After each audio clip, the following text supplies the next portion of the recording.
Bonsoir à toutes et à tous. Donc, on vous accueille encore pour une nouvelle conférence, la deuxième en 6 mois de Aurélie, qui était là il y a au mois de début septembre 2024, entre plusieurs missions, dont une nouvelle à Gaza. Donc on pense que les conférences, c'est quelque chose d'important pour compléter les manifestations, les actions, les protestations et tout. C'est bien de prendre le temps de se poser. Il y a 15 jours, on était avec Sandrine Mansour sur l'histoire de la Palestine. Et aujourd'hui, donc, nouvelle conférence avec Aurélie qu'on accueille. Simplement pour poser le contexte, on a parlé de Gaza, d'ailleurs on va nous parler de Gaza et de la santé à Gaza, mais on s'aperçoit aujourd'hui que c'est toute la Palestine qui est attaquée, qui est victime, qui est massacrée. Alors le prétexte de dire on lutte contre le Hamas, on lutte contre les terroristes, c'est quelque chose qui ne tient pas la route. Parce qu'aujourd'hui, c'est le peuple palestinien, c'est les Palestiniens qui sont chassés de leurs terres, qui sont massacrés. Et c'est vraiment un conflit qui dure depuis des dizaines et des dizaines d'années. Un droit international qui aujourd'hui n'est pas respecté, n'est plus appliqué. Des sanctions par la Cour de justice internationale ou la Cour pénale, je ne sais plus lesquelles, les deux. Il va y avoir des campagnes aussi, et je pense qu'on reviendra là-dessus. Et nous, en tant qu'association FPS, on va peut-être donner notre cible, ce sera beaucoup le gouvernement, notre gouvernement en France. Parce que l'international, la situation, les positions des autres États, c'est compliqué. On continue à se battre pour la suspension de l'accord économique Europe, Union européenne, Israël. On se bat pour les sanctions, mais je pense que c'est aussi, on en reparlera dans le débat, mais c'est aussi ici qu'il faut agir. On est citoyen français et aussi contre la répression, contre ce mouvement de soutien aux Palestiniens. C'est important de serrer les coudes. Bonsoir tout le monde. Donc je m'appelle Aurélie Godard, je suis médecin à temps partiel à l'hôpital, ici, en réanimation, et puis l'autre moitié du temps à Médecins sans frontières, où je supervise l'activité de soins intensifs, pour faire simple. Et ça fait un peu plus d'une dizaine d'années maintenant que je fais ça, donc je vais souvent sur le terrain. C'est pas mal dans l'ADN d'MSF de se retrouver dans des endroits du monde en crise, notamment pour les conflits. Donc Gaza n'était ni mon premier, ni sans doute mon dernier. Et malgré presque 10 ans à MSF au moment où je suis partie à Gaza, j'étais jamais allée en Palestine. J'avais eu l'occasion d'aller au Yémen de nombreuses fois, en Syrie, en Afghanistan, mais pour un aléa d'agenda et de planning, j'étais jamais allée en Palestine, donc je me suis retrouvée un peu projetée dans un truc qui était évidemment historiquement bien antérieur à tout ça, et un degré de proximité du conflit qui, même pour nous à MSF, est jusque-là inégalé, puisque la taille de Gaza et l'ampleur des attaques israéliennes fait qu'effectivement vous ne pouvez techniquement jamais être loin, et qu'on s'est retrouvé parfois très très près. Et puis Gaza, on y était depuis longtemps, on y était depuis des décennies, donc on avait beaucoup et on a toujours beaucoup de staff palestinien. MSF, comme la plupart des autres organisations, travaille avec un petit peu d'expatriés et puis beaucoup de staff national. Et notamment sur le plan médical, il y a d'excellents médecins, des chirurgiens, des infirmières, des sages-femmes, enfin, il y a toute une école de médecine au sens large à Gaza, donc on avait toutes nos équipes qui travaillaient avec nous avant la guerre, depuis de nombreuses années, avec qui on était en contact direct, et qui sont la cheville ouvrière des activités médicales qu'on a pu mener à Gaza. Et donc j'y suis allée 2 fois pour MSF, j'y suis allée en janvier-février, j'y suis retournée en avril-mai, et puis j'y suis retournée une 3e fois en fin d'année pour une autre ONG, pour des histoires de planning, mais parce que ça me tenait à cœur d'y retourner, et puis du coup j'ai eu la chance de voir un peu la chronologie et l'évolution, plutôt défavorable bien évidemment, et donc je vais Alors accès d'une part à Gaza, parce que j'ai pas la prétention de savoir ce qui se passe en Cisjordanie, parce que je n'y ai jamais été. Ça m'a l'air d'être tout aussi abominable que ce qui est en train de... Enfin, ce qui s'est passé à Gaza, ils sont en train de le transposer à la Cisjordanie. J'ai moins de biscuits parce que je ne l'ai pas vu de mes yeux, et puis du coup je connais la situation moins bien. Mais donc c'est absolument pas... Enfin, c'est une omission volontaire.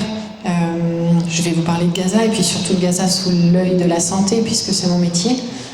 Et s'il y a des questions, vous pouvez tout à fait m'interrompre, on aura l'occasion à la fin, mais même en cours de... Voilà, on est en petit groupe, donc profitez-en, s'il y a des questions qui viennent au cours de la présentation, n'hésitez pas. Alors, bon, c'est un public d'avertis, mais juste pour vous donner une idée, moi j'ai commencé mon cursus, je suis rentrée à Rafah la première fois, et puis notre hôpital, il était à Rafah à ce moment-là, après avoir été déplacé de nombreuses fois. La seconde fois, j'ai évacué l'hôpital dans lequel j'étais en janvier et qu'on avait mis sur pied, puisque c'était un hôpital qui initialement avait été financé de nombreuses années avant par une ONG indonésienne, et puis donc c'était des murs et des planchers, mais il n'avait pas été équipé en tant qu'hôpital. Donc nous on l'avait transformé en petite structure hospitalière avec des lits supplémentaires.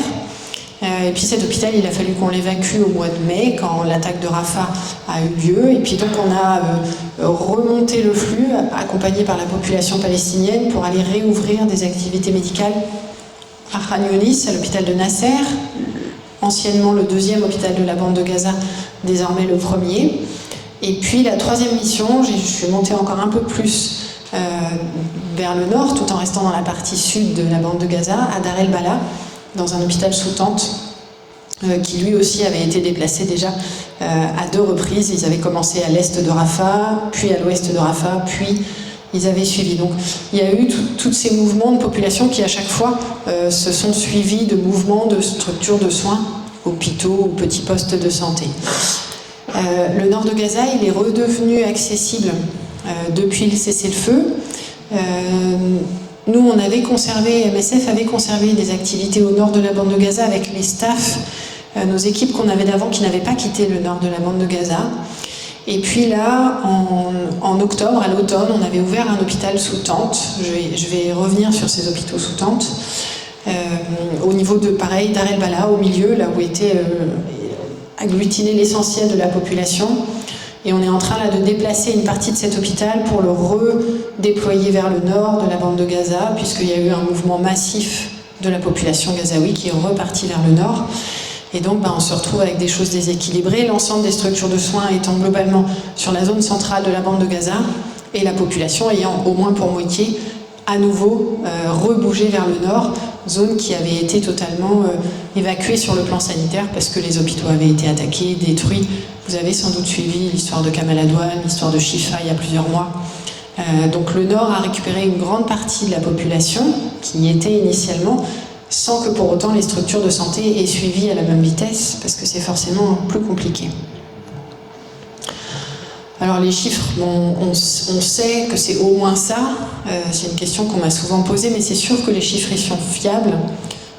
Dans la société palestinienne, vous ne mourrez pas à la maison, vous mourrez à l'hôpital, et vous êtes enregistré à l'hôpital, de la même façon qu'en France, il y a un certificat de décès qu'on signe, qui va à la mairie.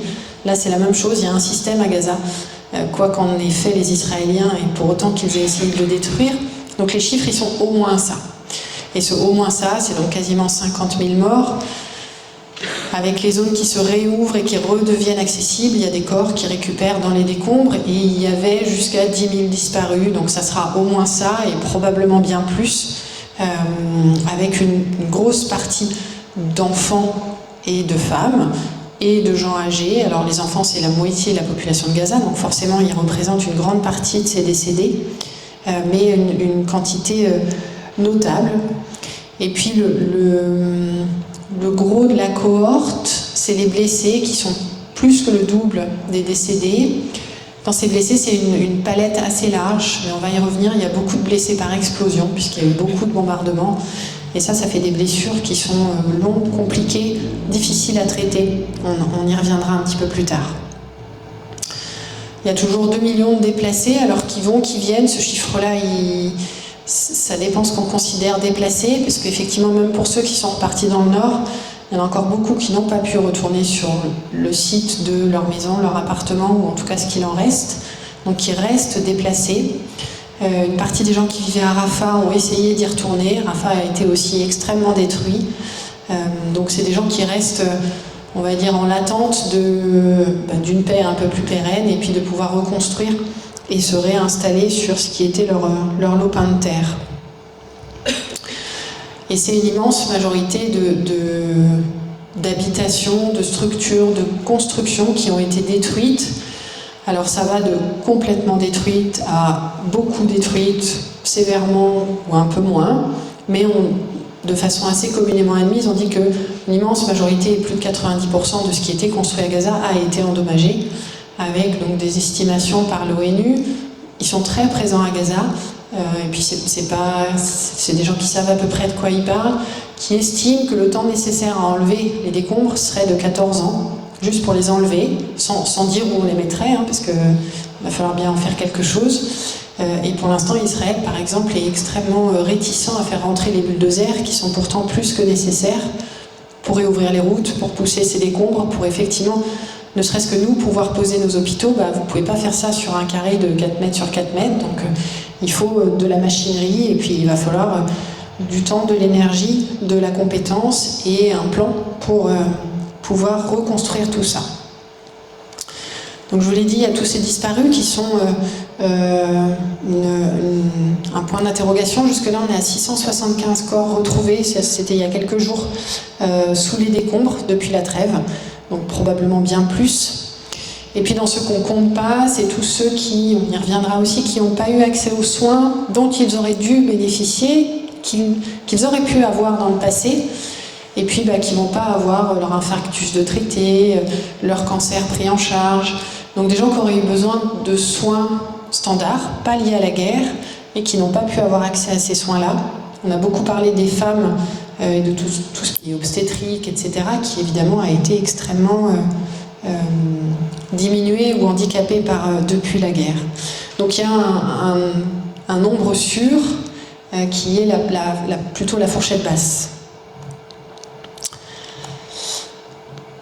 Les structures de santé, donc je vous l'ai dit, nous on a vécu la même migration avec les hôpitaux, les postes de santé que les patients, et même encore au jour d'aujourd'hui, avec une trêve, ça n'est qu'une trêve jusque-là, il y a la moitié des hôpitaux de la bande de Gaza qui ont été rendus inopérants, qui ne fonctionnent plus du tout, soit parce qu'ils ont brûlé, parce qu'ils ont été bombardés, etc. Et puis dans l'autre moitié qui fonctionne encore un peu, de un peu à un peu plus, il y a de la destruction parfois assez extensive, et puis parfois, je dirais, plus vicieuse ou plus subtile, typiquement à l'hôpital indonésien dans le nord, où nous on va poser notre hôpital sous tente juste à côté. Les Israéliens ont détruit toutes les machines, l'échographe, les machines de dialyse, enfin bref, les machines médicales, qui évidemment ne représentent en rien un enjeu militaire, mais pour rendre cet hôpital inopérant, quand bien même il reste des murs et un toit, de facto, si vous n'avez plus aucun outil médical, ça devient très difficile de prendre en charge les malades. Donc on est avec moins de la moitié des structures, enfin la moitié des hôpitaux qui sont un peu à pas mal fonctionnels. Le pas mal fonctionnel, c'est l'hôpital européen et Nasser, qui ont pas mal été soutenus par les différentes ONG, qui sont des grosses structures avec du coup un petit peu plus de capacité de récupération. Et puis du coup, la position des MSF au début, c'était non, on n'ouvrira pas d'hôpitaux de campagne. Donc, par hôpitaux de campagne, c'est hôpitaux sous tente, hôpitaux en préfabriqués, containers, etc.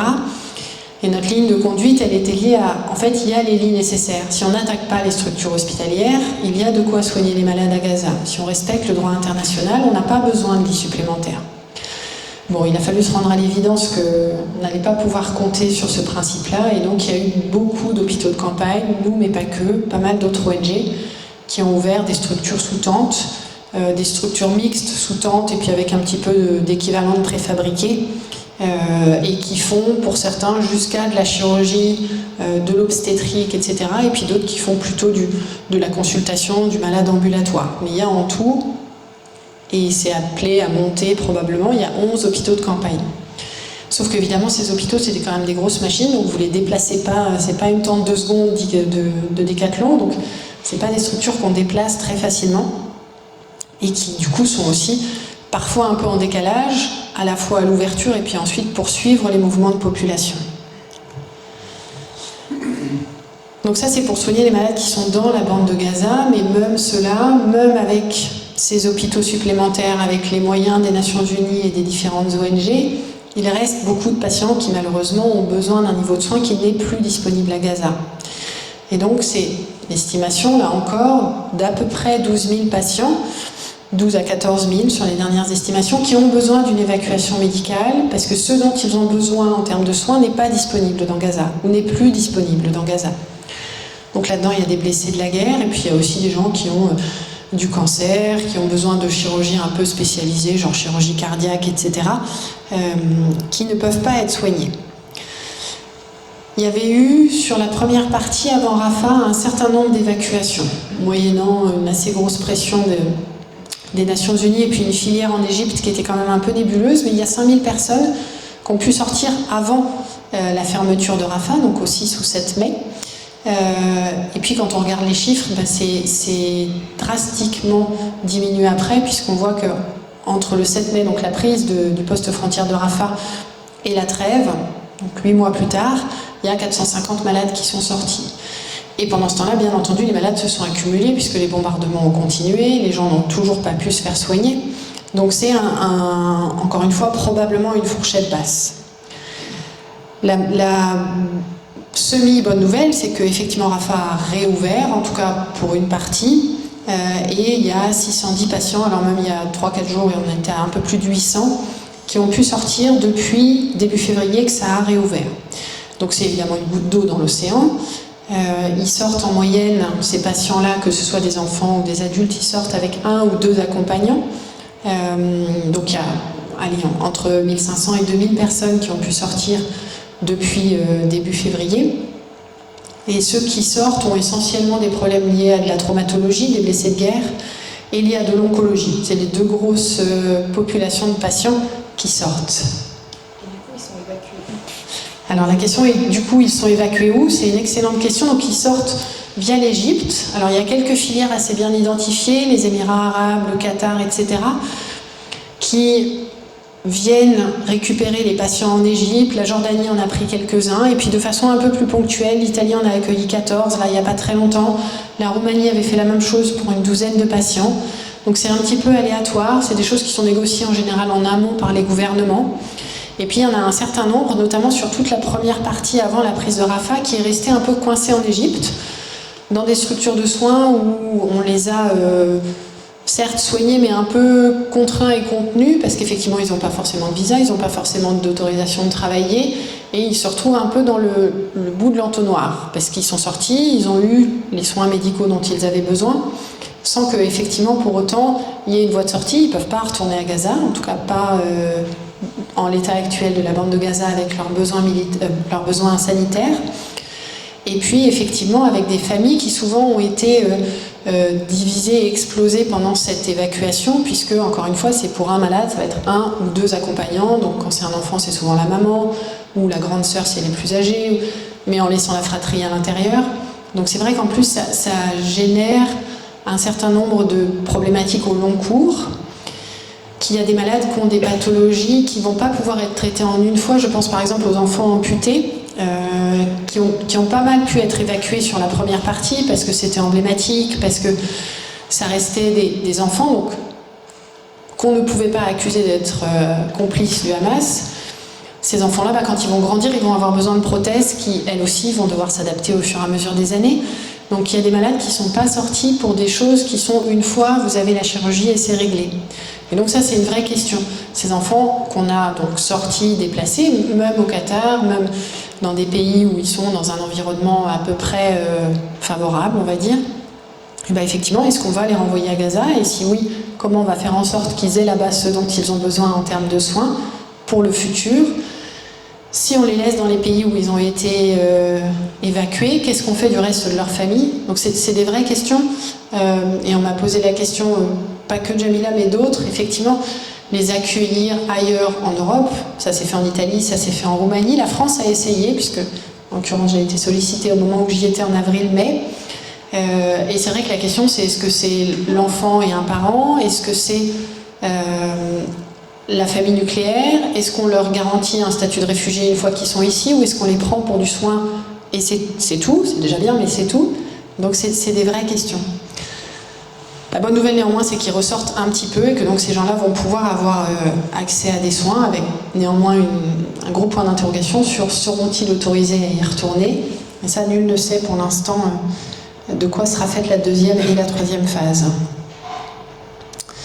Et puis ça, c'est les hôpitaux, donc les structures de santé un peu plus grosses, un peu plus évoluées, un peu plus complexes. Mais même les choses plus simples, les petits postes de santé, les petits dispensaires, les maisons équivalents des maisons médicales, même ça, elles ont été, elles aussi, grandement... le système a été grandement endommagé. Donc moi, je suis médecin, donc j'ai soigné des malades, forcément. Et puis, on en avait un peu parlé l'autre fois, mais c'est sûr que les difficultés de soigner, pendant cette guerre, elles ont été multiples. Nombreuses, au quotidien, répétées, et puis c'était un peu vous régliez un truc et puis il y avait un autre problème qui apparaissait, donc ça n'a jamais été quelque chose de simple. Alors les besoins, ils sont plus que multiples, puisque vous n'êtes pas sans savoir que tout a été détruit, tout a été attaqué, donc on a cumulé des bombardements, des déplacements massifs de population, des épidémies, puisque vous avez dû entendre parler des quelques cas de polio, on n'est passé pas très loin de la catastrophe. On avait l'immense chance qu'il n'y ait pas de choléra préexistant à Gaza. Ils ne sont pas porteurs du choléra, contrairement à d'autres pays d'Afrique où ça circule en permanence à bas bruit. Donc on a échappé à un certain nombre de ces catastrophes-là, mais il y a eu beaucoup d'hépatite A, donc il y a eu de l'épidémie, il y a eu des blessés de guerre bien entendu, il y a eu des malades, il y a pas mal de diabétiques, il y a des hypertendus, donc il y a des gens qui ont des suivis au long cours, qui n'ont plus eu, suivi qui n'a plus pu être délivré. Les diabétiques, l'insuline, ça se range en général dans le frigo, donc c'est une chaîne de froid que forcément vous n'avez plus quand vous vivez en tente. Donc il y a eu beaucoup de maladies chroniques stabilisées, déstabilisées au cours de ces mouvements de population.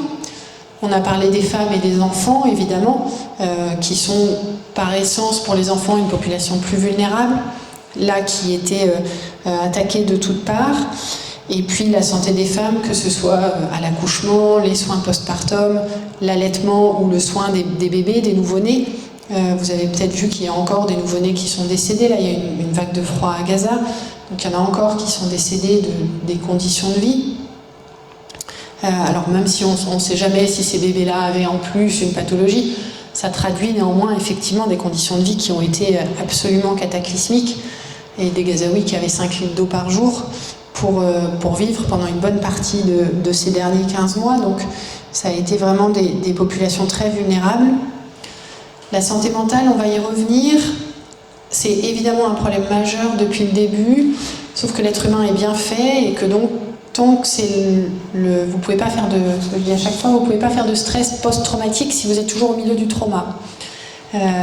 Donc il faut forcément attendre que la situation devienne moins menaçante pour votre vie, pour pouvoir vous dégager un peu de temps mental et de faire le bilan des horreurs que vous avez vues, de à quel point ça vous a atteint et comment vous allez ou pas réussir à vous reconstruire. Et pour discuter avec eux régulièrement, je pense que c'est une partie de leur état d'esprit là maintenant, nous vu de notre point de vue, en tout cas le mien, juste de voir les bombes s'arrêter de tomber, pour moi c'était fantastique pour eux, ça l'est. Sauf que l'autre versant de la médaille, c'est qu'effectivement, ils se demandent un peu moins s'ils seront vivants demain, a priori oui, mais par contre ils peuvent faire l'étendue des dégâts, que ce soit de l'habitat, de leur futur, etc. et avoir un peu plus de place à ce marasme psychologique qui va être absolument catastrophique. Donc ça, on en a touché un peu du doigt pendant la phase de la guerre elle-même, mais ça sera, je pense, un des besoins majeurs de la suite. On y reviendra. Et la dénutrition, vous savez tous que ça a été une arme de guerre plus qu'une conséquence. Ça a été de la malnutrition induite, construite et organisée. Donc ça fait beaucoup de choses à faire, surtout quand c'est compliqué de rentrer dans le pays, que c'est encore plus compliqué de faire rentrer des camions avec du matériel. et puis que vous vous déplacez toutes les 6 ou 8 semaines, quoi. Donc c'était pas si simple. L'acheminement, vous le savez comme moi, c'était certains points de passage, pas toujours. Il fallait que les Israéliens soient d'accord pour que le camion passe, et puis s'ils n'avaient pas envie, que c'était pas le bon moment, c'était pas la bonne couleur de carton, ça repartait, et c'était tout le camion qui repartait. Donc ça a été un balai permanent de choses qu'on essayait de faire rentrer d'un côté, qui passaient pas, qu'on renvoyait, qui passaient de l'autre côté. Ah bah c'est bloqué en Égypte, on va repasser par là. On a fait ce qu'on appelle de l'achat local, ou MSF, en tout cas on stocke tout en Europe et puis on envoie, parce qu'au moins on est sûr de la qualité, on standardise un peu d'un projet à l'autre, donc pour nous c'est plus simple de faire ça. Là on s'est retrouvé à essayer de faire de l'achat local en Égypte pour être plus rapide, plus proche, etc. Et puis on avait nos hangars remplis en Égypte, et puis ils ont pris Rafah, ils ont fermé Rafah, et là on nous a dit non, c'est plus possible. Donc il a fallu faire la même chose en Jordanie, de l'autre côté, puisque le mode d'entrée était revenu via la Jordanie et Israël. Donc voilà, il y a eu un jeu du chat et de la souris où malheureusement les Israéliens ont souvent gagné sur ce qu'on arrivait à faire rentrer, avec des moments où c'est devenu extrêmement critique, et y compris sur octobre-novembre, là où on a atteint des abysses de ce qui passait, tant sur le plan alimentaire, c'était le pire des 3 missions, que sur le plan médicamenteux, ou en tout cas petites choses du quotidien, des compresses, des bandages, enfin des choses qu'on utilise vraiment en grande quantité, où l'entrée était devenue extrêmement rationnée et compliquée. Je vous l'ai dit, on a déménagé plein de fois et c'est sans doute pas fini. Donc effectivement, à chaque fois, vous repartez un peu de zéro. Et ça a rendu notre vie très compliquée. Et puis ça a surtout rendu la vie des patients compliquée, parce que eux-mêmes avaient déjà des difficultés à accéder aux structures de soins. Excusez-moi. A fortiori, réussir à se faire suivre. Vous avez été opéré dans un hôpital, mais après, il vous faut faire des pansements, aller voir le kiné, etc. Forcément, si vous devez évacuer ou que l'hôpital évacue, vous allez vous faire prendre en charge par d'autres structures, d'autres endroits. Donc ça a été quelque chose de très compliqué. Encore au jour d'aujourd'hui, ça explique probablement en partie pourquoi, par exemple, on ne sait pas exactement combien il y a d'amputés. Donc à combien de gens il faudra fournir des prothèses, etc. Pour l'instant, ce n'est pas des chiffres qu'on arrive à avoir de façon certaine, encore une fois, à cause de ces déplacements de population et de structures de santé. Les dernières estimations sont autour c'était mi-janvier, le 18 ou le 19 janvier, c'est 4500 recensés, là encore, par les structures du ministère de la Santé. Mais c'est difficile de savoir, est-ce qu'il y a eu des gens comptés 2 fois, combien de gens ne se sont pas fait recenser parce qu'ils ont été amputés il y a 6 mois, il y a 9 mois, parce qu'ils ne sont pas à côté d'un hôpital. Mais en tout cas, ce manque de suivi à cause des déplacements forcés a été très compliqué. Et puis encore une fois, la santé mentale, on y reviendra. Les blessures par explosion, je vais vous montrer quelques photos.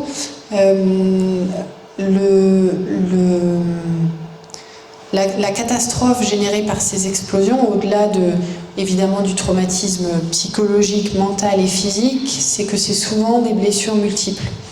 Une blessure par balle, pour violente qu'elle soit, c'est souvent un endroit du corps qui va être atteint. La cuisse, le bras, le thorax, ce que vous voulez. Les blessures par explosion, le plus près vous êtes et le plus atteint vous êtes, les tout proches de l'impact vont décéder, et puis au fur et à mesure que vous vous éloignez de l'épicentre de la bombe, il y a des blessures qui sont un peu moins sévères. Néanmoins, quand vous êtes assez proche, pas assez proche pour mourir, mais assez proche pour être blessé, vous avez souvent 1, 2, 3, 4 membres qui sont atteints. Ça peut être le thorax, l'abdomen, les jambes. C'est en tout cas des blessures multiples.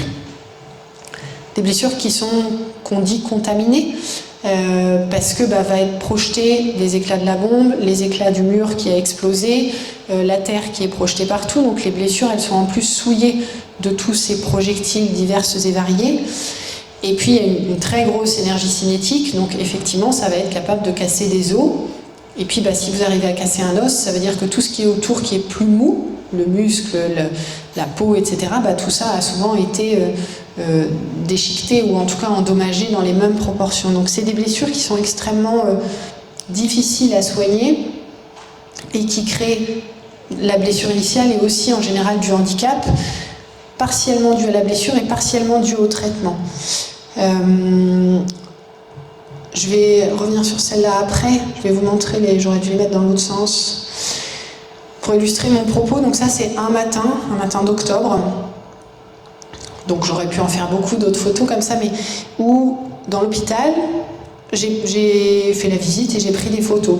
Donc j'ai pris des photos d'une partie des patients, bien sûr, et vous constatez assez bien que donc le premier sur votre gauche, donc toutes ces tiges en métal, là, ça s'appelle des fixateurs externes. C'est des choses qui vont faire des genres de ponts en fait au-dessus de la fracture pour qu'elle puisse consolider, puisque c'est des fractures ouvertes. Et du coup qu'on ne peut pas mettre dans un plâtre parce qu'il y a une plaie, parce que souvent ça s'infecte. Donc on met ces grandes tiges en métal pour immobiliser la fracture, que l'os repousse et que ça consolide. Le patient d'en haut à gauche, il a deux problèmes. Le premier problème, c'est que ce fixateur externe, il passe au-dessus du genou. Donc il commence en cuisse et puis il descend vers le pied. On voit là, ça commence ici et puis ça va par-dessus le genou. Le genou, c'est une articulation qui s'enraidit beaucoup. Pour certains d'entre vous, si vous connaissez des gens qui ont eu des prothèses de genoux, on fait de la kiné très tôt et on en fait beaucoup parce que ça s'enraidit énormément. Ces malades qui ont des fixateurs externes, le fixateur externe, ça reste en place 2, 3, 4, 5 mois parfois. Donc c'est un genou qui ne pliera plus jamais. Donc quand bien même ça cicatriserait correctement et il n'y aurait pas d'infection et l'os repousserait, etc., c'est une jambe de bois. Et puis l'autre problème, c'est que forcément, si vous avez aussi le bras, vous ne pouvez pas utiliser des béquilles, vous ne pouvez pas vous lever, vous ne pouvez pas quitter votre lit. Le jeune homme d'à côté, il a, comme vous le constatez, perdu une jambe, et puis l'autre, pareil, a été un peu moins abîmé par l'explosion, mais quand même suffisamment pour que là aussi, il y ait de la fracture, il y ait des plaies.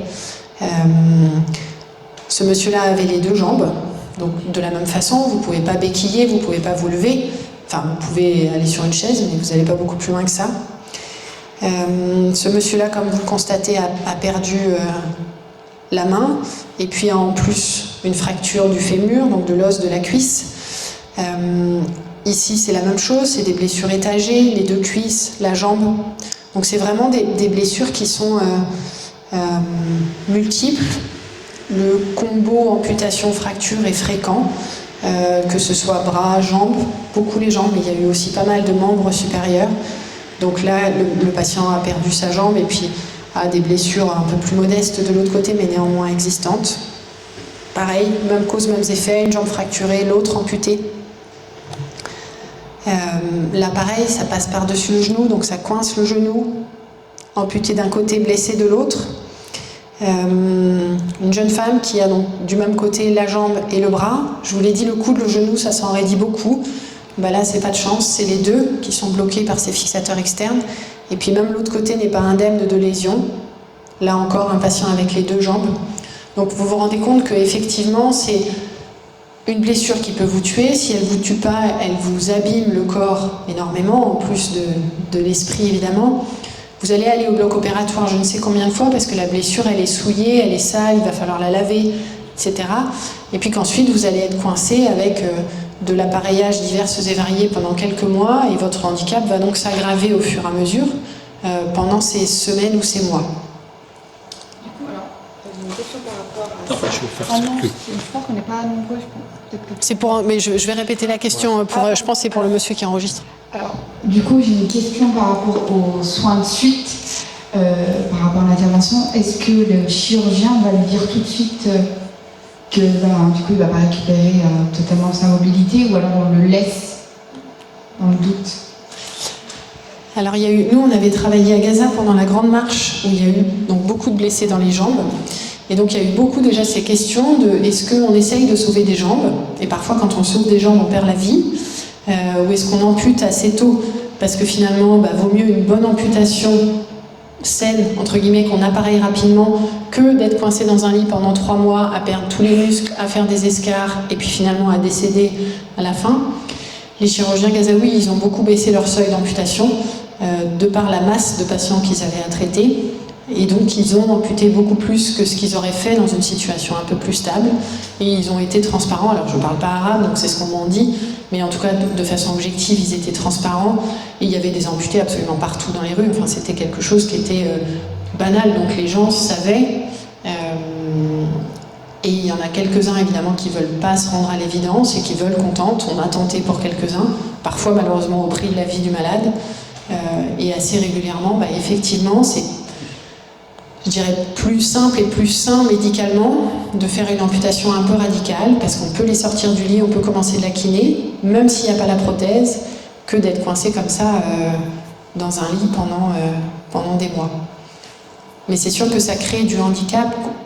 On n'a pas d'autre solution, on ne peut pas faire mieux, on ne peut pas faire autrement, mais c'est en plus des blessures qui ont un potentiel d'invalidité au long cours qui est colossal.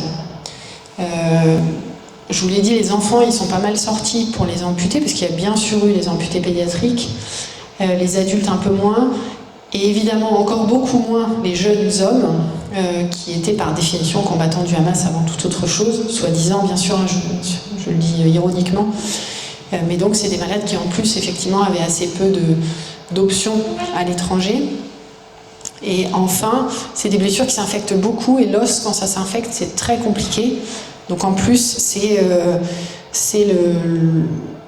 on va dire le cocktail assuré de complications et de séjours difficiles à l'hôpital.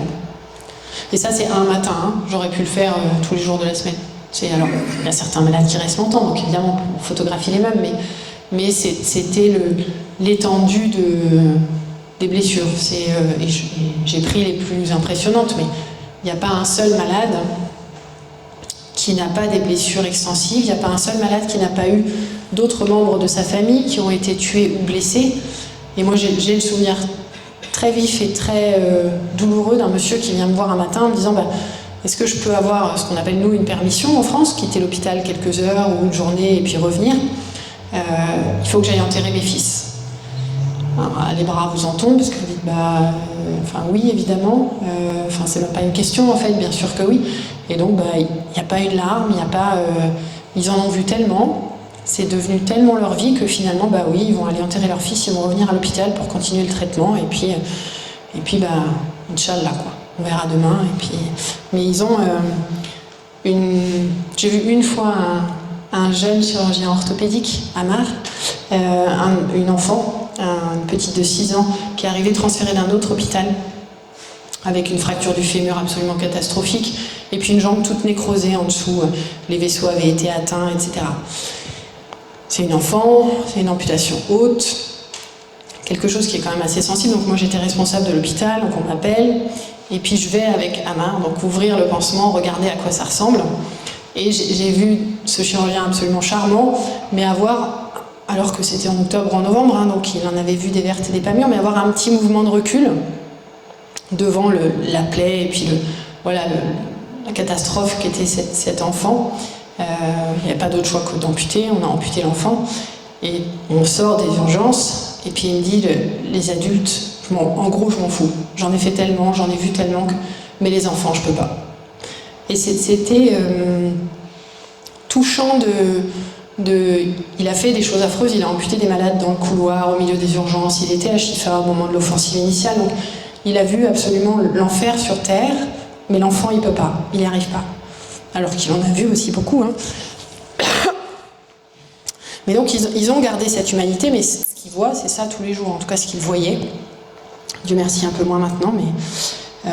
et donc tous ces malades, effectivement, à un moment donné, il va falloir des choses que pour l'instant on n'a pas la capacité de fournir, parce qu'il faut des laboratoires, du matériel, des machines de chirurgie qui sont assez spécialisées, assez complexes. Je refais juste un rapide...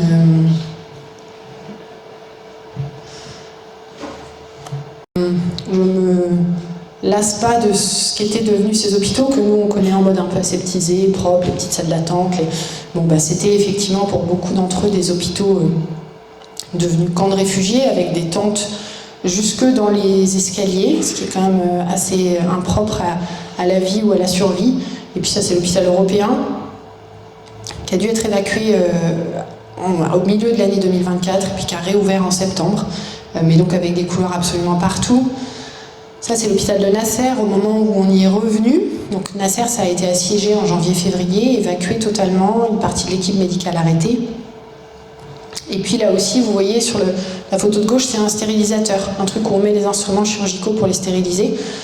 Donc évidemment, ils ont pété la porte, parce que s'il n'y a pas de porte, vous ne pouvez pas stériliser. Donc c'est un peu la même stratégie qu'à l'hôpital indonésien dans le Nord. On n'a pas mis l'hôpital par terre, on n'a pas éclaté tous les murs, encore que certains oui, ou les faux plafonds, mais on l'a rendu non fonctionnel. Donc toutes les vitres explosées, les faux plafonds défoncés, etc. Et ça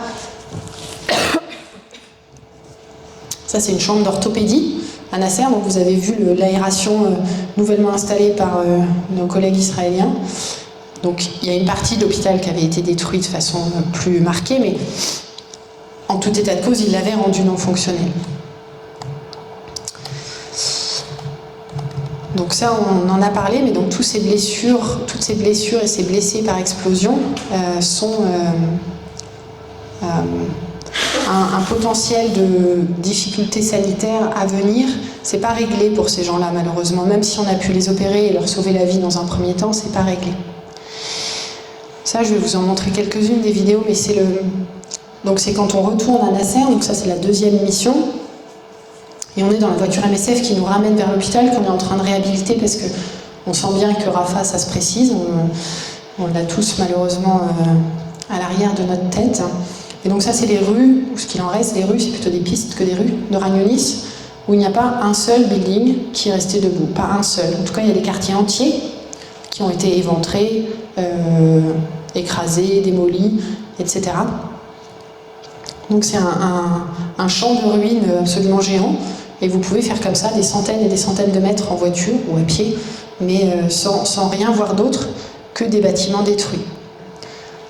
Et ceux des deux côtés de la route, à droite, à gauche, donc on est sur ce qui était une route, c'est devenu une piste, et ça vaut dans toute la bande de Gaza. L'infrastructure routière a été massivement détruite.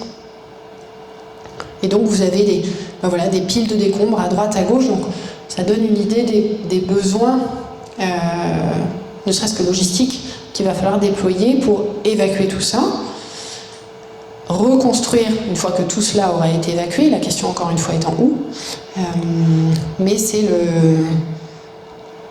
ce qu'on voit là, c'est ce qu'on voit dans une grande partie de la bande de Gaza. Le nord n'est que comme ça, voire pire.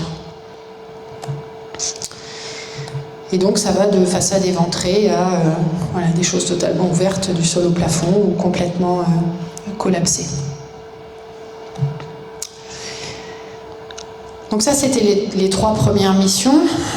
Je dis les trois premières parce qu'il y en aura sans doute d'autres, où on a touché le fond de la médecine, de la maltraitance humaine, de la cruauté, de l'horreur, de tout ce que vous voulez. Tous les superlatifs, je pense, ont été utilisés, mais il fait froid, vous êtes déplacé, vous vivez dans une tente, vous n'avez pas d'eau, vous ne savez pas si vous pourrez manger, et vous ne savez pas s'il y a une bombe qui va vous tomber sur la tête. C'était globalement la caricature qui est quand même assez proche de la réalité. Ça s'est arrêté depuis le 19 janvier.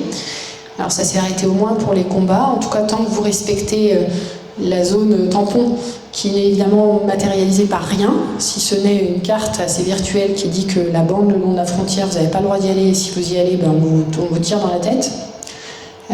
Donc il y a encore quelques blessés ou quelques décès de ça, et puis il y a surtout des gens qui vont retourner vers leurs habitations, vers leur lieu de vie, ce qu'ils étaient en tout cas, et qui vont se retrouver sur des zones qui ont été contaminées par des explosifs.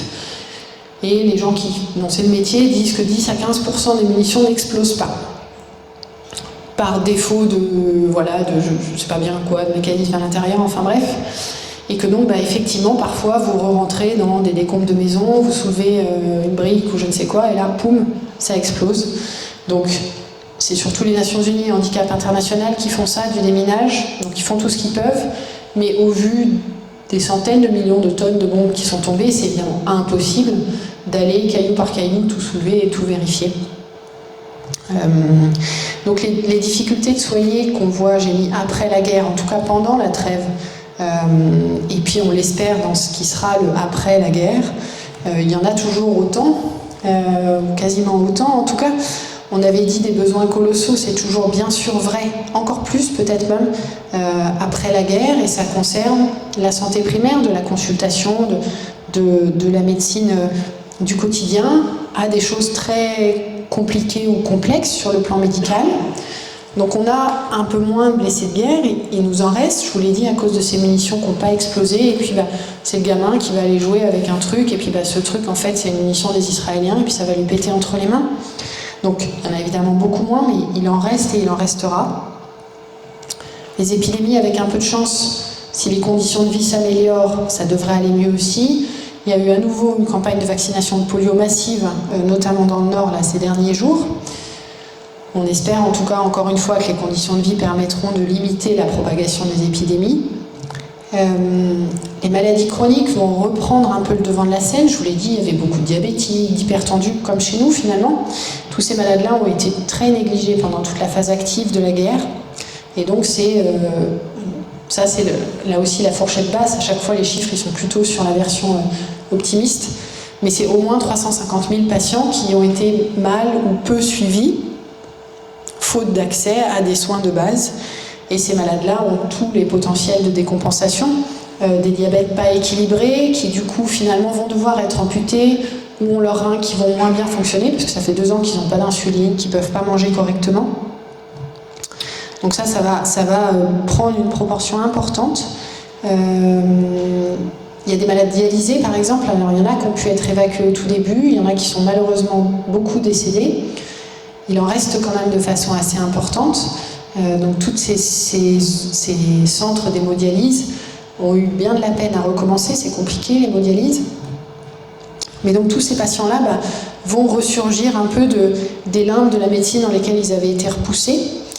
La pédiatrie évidemment, sans grande surprise, il reste là, les enfants, ça reste la moitié de la population, et la santé mentale, de façon très claire, on va y revenir. La dénutrition, a priori, la nourriture, là, ça rentre bien, ça rentre beaucoup. Ce qui rentre, ça a été essentiellement la nourriture sur les premières semaines. Là, ça fait 1 semaine ou 15 jours qu'ils rentrent des tentes. Les mobil-homes, etc., les bulldozers, ça rentre toujours pas du tout. Et puis les choses un peu plus techniques, ça rentre pas. Les panneaux solaires, de quoi réparer les générateurs, alors que c'était dans l'accord de cessez-le-feu. Donc tout ce qui est... Donc la nourriture et les médicaments, entre guillemets, c'est un peu de la poudre aux yeux. Enfin, évidemment, c'est nécessaire, mais ça, c'est vraiment la partie superficielle. Ensuite, si on veut aller au problème pour le régler, il faudra effectivement des machines médicales, de BTP, etc., qui pour l'instant, elles ne rentrent pas.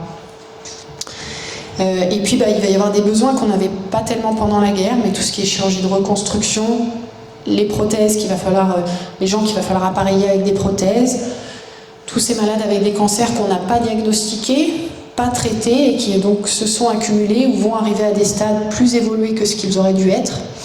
Donc on va voir émerger un peu les mêmes besoins qu'avant, plus tous les autres qui avaient été négligés. L'acheminement, je vous l'ai dit, il est un peu mieux. En tout cas, moi j'ai connu le fond du trou en octobre-novembre, donc il est franchement mieux par rapport à cette période-là. Mais par exemple, la production d'oxygène, c'est des espèces de mini-usines qui produisent l'oxygène et puis qui vous permettent de remplir des cylindres d'oxygène que vous distribuez dans les hôpitaux. Ça, il en reste très peu. Elles ont été beaucoup détruites, ces centrales d'oxygène. Donc il en reste une dans le nord de Gaza, par exemple. Et donc pour ça, il faut pouvoir les réparer, il faut du matériel spécifique, c'est pas si simple. Je vous l'ai dit, tout ce qui est groupe électrogène, panneaux solaires, etc. Et tout ça, ça ne rentre pas pour l'instant. Donc vous ne pouvez pas relancer des grosses machines hospitalières si vous n'avez pas pu réparer le structurel de votre hôpital, au-delà même du soin. On a plutôt des ouvertures de structures de santé maintenant que des fermetures, donc ça va aller un petit peu mieux, sous réserve qu'on arrive à suivre les mouvements de population, et surtout que ça ne recommence pas, autrement dit qu'il ne faille pas faire à nouveau le même chemin qu'on a fait il y a 15 mois.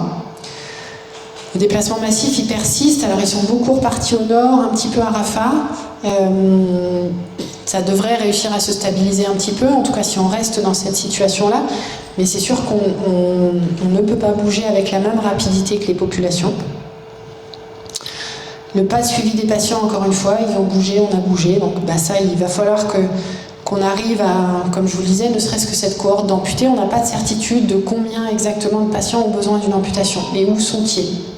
Combien de malades ont un traumatisme médulaire, sont paraplégiques, etc. Tout ça, on n'a pas réussi à garder ces données-là pendant la guerre parce que, évidemment, il y avait beaucoup d'autres priorités, mais il va falloir qu'on s'y penche. Et donc des besoins qui seront un petit peu différents. On va avoir besoin de plus de kinés, on va avoir besoin de réhabilitation, on va avoir besoin de psychologues, etc.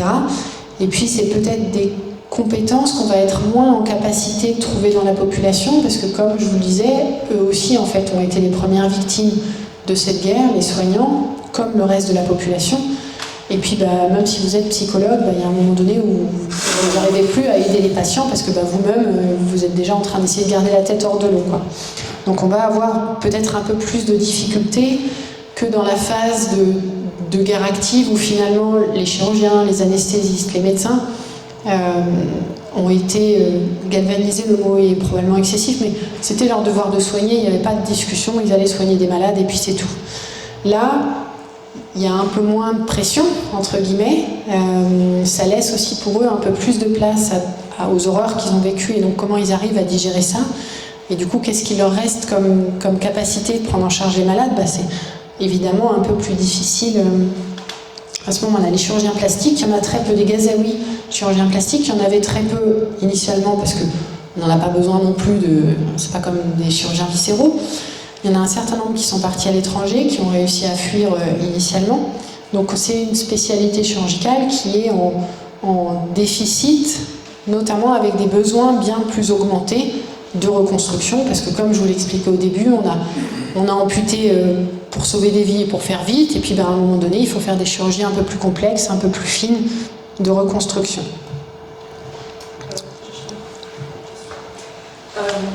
J'aimerais qu'on aborde aussi la question, si tu le peux, des prisonniers. J'aimerais connaître en fait, est-ce que tu as eu un retour sur l'état de santé des prisonniers? On le voit par rapport à ce qui circule sur les réseaux sociaux. On a affaire à des personnes dans un état cadavérique, limite, qui ont subi des tortures. Est-ce que toi, tu as des retours par rapport à tes collègues?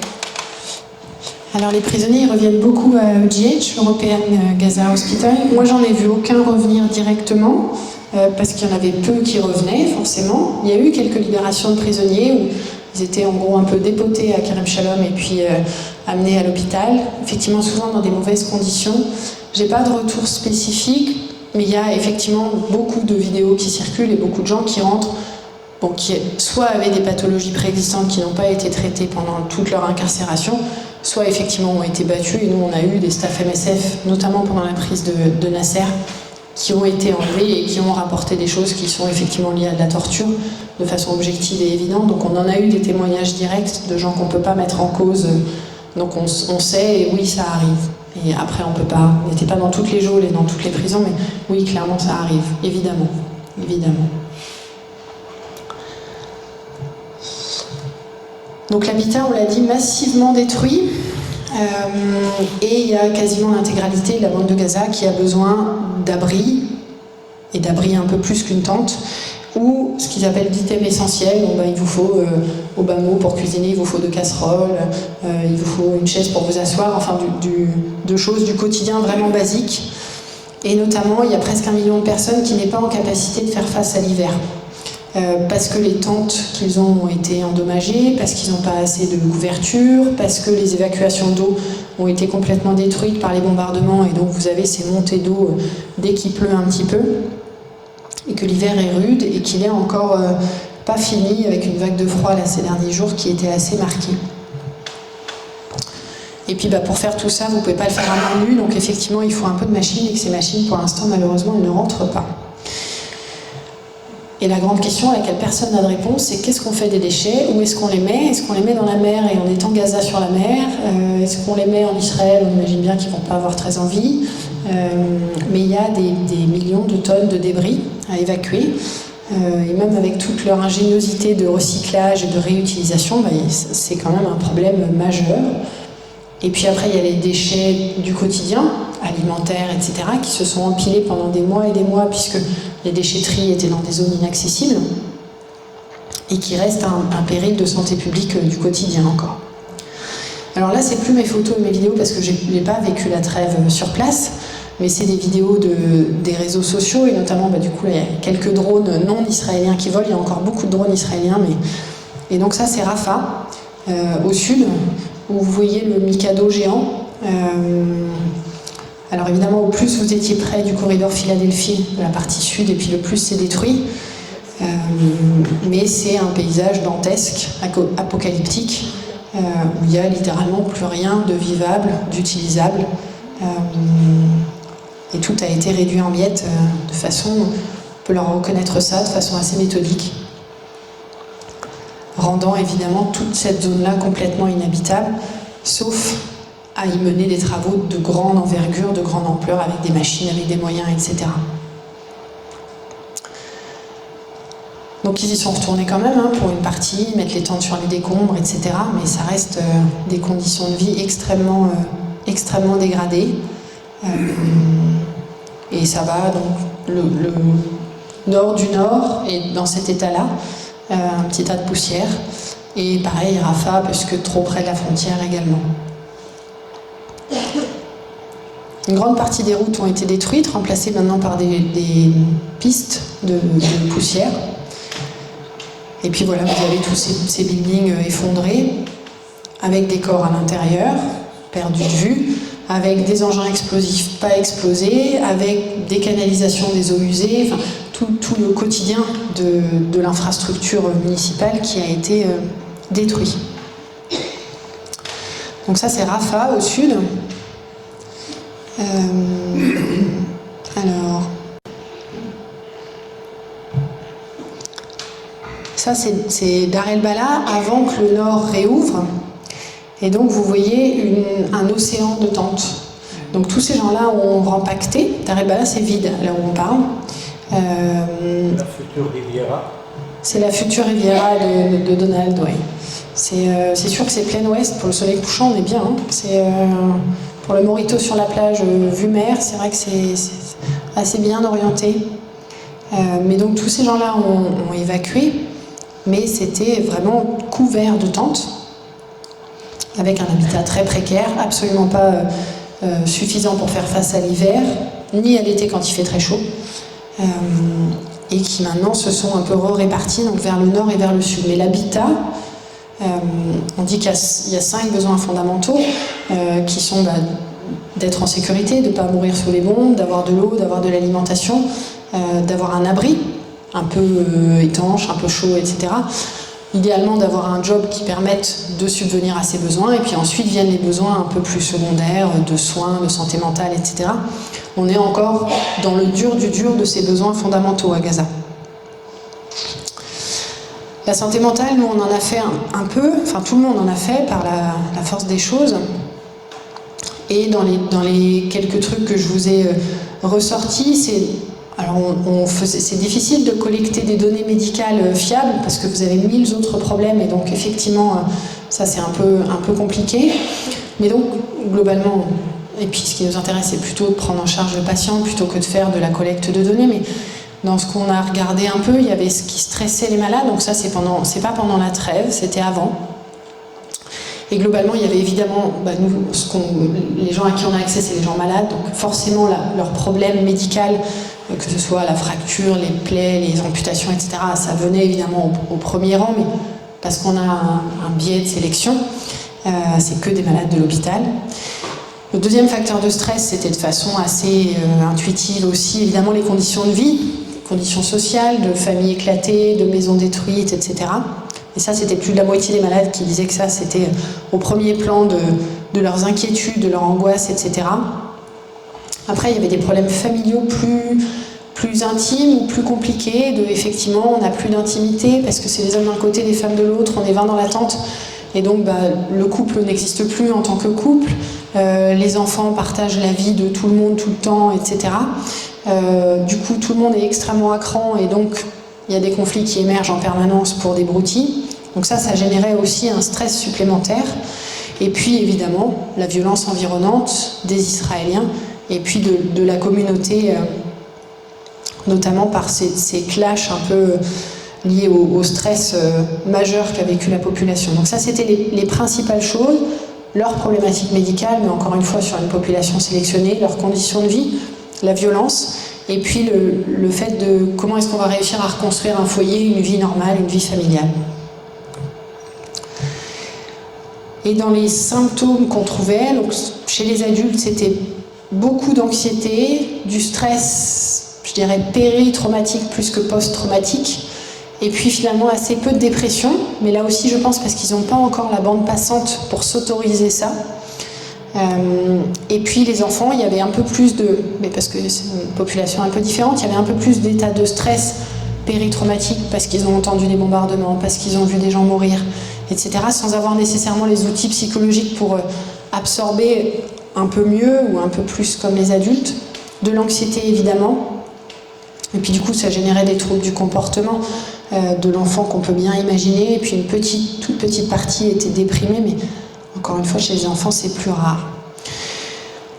Et puis malgré tout ils arrivaient quand même à faire face, puisque des gens qui présentaient des symptômes majeurs de sévérité importante, c'était finalement qu'une toute petite partie de la population, et on va dire qu'il y avait la moitié de ces malades qui avaient des symptômes invalidants ou handicapants, mais globalement l'immense majorité d'entre eux arrivaient à faire face, ou en tout cas considéraient leurs symptômes comme gérables, modérés, témoignant un peu à la fois de leur résilience et encore une fois je pense d'une temporalité liée à la phase active de la guerre qui est si je suis même pas sûre d'être vivant demain, j'ai pas de place pour être déprimée, pour être angoissée, etc. Donc ça c'est un tout petit, et vraiment c'est brossé vraiment très très grossièrement, mais ça donne une idée de l'ampleur des problèmes à la phase active, alors qu'on n'a pas de bande passante pour du problème psychologique. Et l'UNICEF dit globalement la même chose, dit que l'ensemble des enfants, donc le 1 million d'enfants, ont et vont avoir besoin de santé mentale. Les adultes ont un peu plus de ressources psychologiques, mais sont également atteints dans une très grande proportion. Donc ça va être une vraie difficulté, une vraie problématique. Et puis on sait d'avant cette guerre que notamment les enfants, c'était pas leur première guerre, il y en a beaucoup qui avaient déjà vu, entendu, assisté à des choses absolument affreuses, et que donc ces événements traumatiques qu'ils avaient vécus et leurs conditions de vie difficiles généraient déjà une crise mentale pour ces enfants. Et déjà avant la guerre, il y avait des besoins de santé mentale sur la population pédiatrique de Gaza plus élevée. Donc évidemment, ça, à l'époque, le rapport au Save the Children disait ça c'est réversible, si on met les enfants dans un environnement favorable, c'est pas quelque chose qui va les marquer à vie, ils vont pouvoir récupérer, ils vont pouvoir s'en remettre. Encore faut-il que les parents ou la famille soient en état de prodiguer cet environnement favorable et ce soutien moral à l'enfant. Ça, c'était 2022. Vous imaginez bien que plus aucune famille n'est en état actuel de prodiguer cet environnement favorable, ce petit cocon, ce soutien psychologique aux enfants, et qu'entre-temps, ils ont vu absolument l'horreur absolue pendant des mois et des mois. Donc effectivement, l'étendue des dégâts est, je pense, impossible à estimer, mais majeur. Et on sait qu'en plus, c'est un peu comme les blessures par explosion, si on ne peut pas les prendre en charge correctement, on sait que ça va générer des problèmes supplémentaires, du handicap, des troubles du comportement, du coup de l'agression, du coup de la violence physique, de la toxicomanie potentiellement. Enfin, c'est un peu le cercle vicieux dans lequel malheureusement on perdra certains malades. Ce qui explique les besoins colossaux, et puis c'est ce que je vous disais initialement, jusque-là il n'y avait pas trop de place pour ça, parce que le but du jeu c'était d'être à l'abri, de pouvoir manger, boire et dormir au chaud, et puis que si on arrive à sécuriser un petit peu cette partie, on passera à des besoins moins fondamentaux de l'être humain, mais prenez pas mal ce que je dis, c'est moins fondamentaux, moins immédiats de l'être humain, pour laisser plus de place au reste. Je fais un petit détour, je suis anesthésiste de formation. Donc la chirurgie reconstructrice, la rééducation des amputés, des gens qui ont eu des chirurgies très destructrices, il y en a évidemment beaucoup. Je vous le disais, 4500 amputés au bas mot, probablement plus. Les enfants, ils sont sortis en partie, mais pas tous. Et puis ceux qui sont sortis peut-être reviendront, donc on ne sait pas bien si on aura les capacités de réadaptation, de rééducation, de prothèse. Alors la médecine avance assez vite sur ça, notamment avec les impressions 3D. Il y a de plus en plus de prothèses un peu mélangées, où on fait de l'impression 3D, qu'on va emboîter avec du matériel un peu moins sophistiqué, donc pour pouvoir faire de l'appareillage de masse, un peu moins fin, mais qui en tout cas permet, encore une fois, d'appareiller beaucoup de gens et puis de les remettre à marcher, de faire de la rééducation. Mais là aussi, donc c'est beaucoup, la Croix-Rouge fait ça, Handicap International fait ça, mais encore faut-il avoir le matériel, les imprimantes 3D, les plastiques nécessaires, etc. Ostéomyélite ou ostéite, donc ça c'est ces infections de l'os qui sont très difficiles à traiter parce que les antibiotiques ça rentre pas très bien dans l'os, du coup il faut en donner beaucoup, il faut en donner par des perfusions et il faut en donner pendant longtemps. Donc souvent c'est 6 semaines, 2 mois, 3 mois d'antibiothérapie, souvent par voie intraveineuse, pour espérer guérir cette infection avec des interrogations et parfois des échecs de traitement. Il faut du laboratoire, il faut des choses assez complexes pour encore une fois un pronostic fonctionnel qui parfois est limité parce que vous pouvez vous retrouver avec des genoux qui ne bougent pas, des coudes qui ne bougent pas. Comme je vous l'expliquais, on a assez peu de chirurgiens plastiques. Heureusement, il y a pas mal d'internationaux qui, si la situation se stabilise sur le plan sécuritaire, sont volontaires pour aller à Gaza pour donner un coup de main, en espérant que le matériel spécifique suive. Parce que effectivement, ça implique ce qu'on appelle un plateau technique assez lourd, des machines, des choses assez techniques sur lesquelles il faut faire de la maintenance, etc. Et puis je voulais un petit peu mentionner, il y a tout ce qui est resté en suspens, l'oncologie notamment, à la fois en termes de diagnostic et de traitement. Tout ce qui était avant le quotidien, de la prothèse de hanche, la prothèse de genou, la chirurgie du quotidien, qui ne s'est pas faite du tout. Et puis toutes les chirurgies très complexes, la chirurgie cardiaque, la neurochirurgie, qu'avant ils faisaient dans Gaza, et puis que là ils ont mis un peu de côté. Il y avait aussi pas mal d'ONG qui venaient pour faire des campagnes de chirurgie spécialisée. Tout ça a malheureusement effectivement complètement disparu pendant ces mois-là.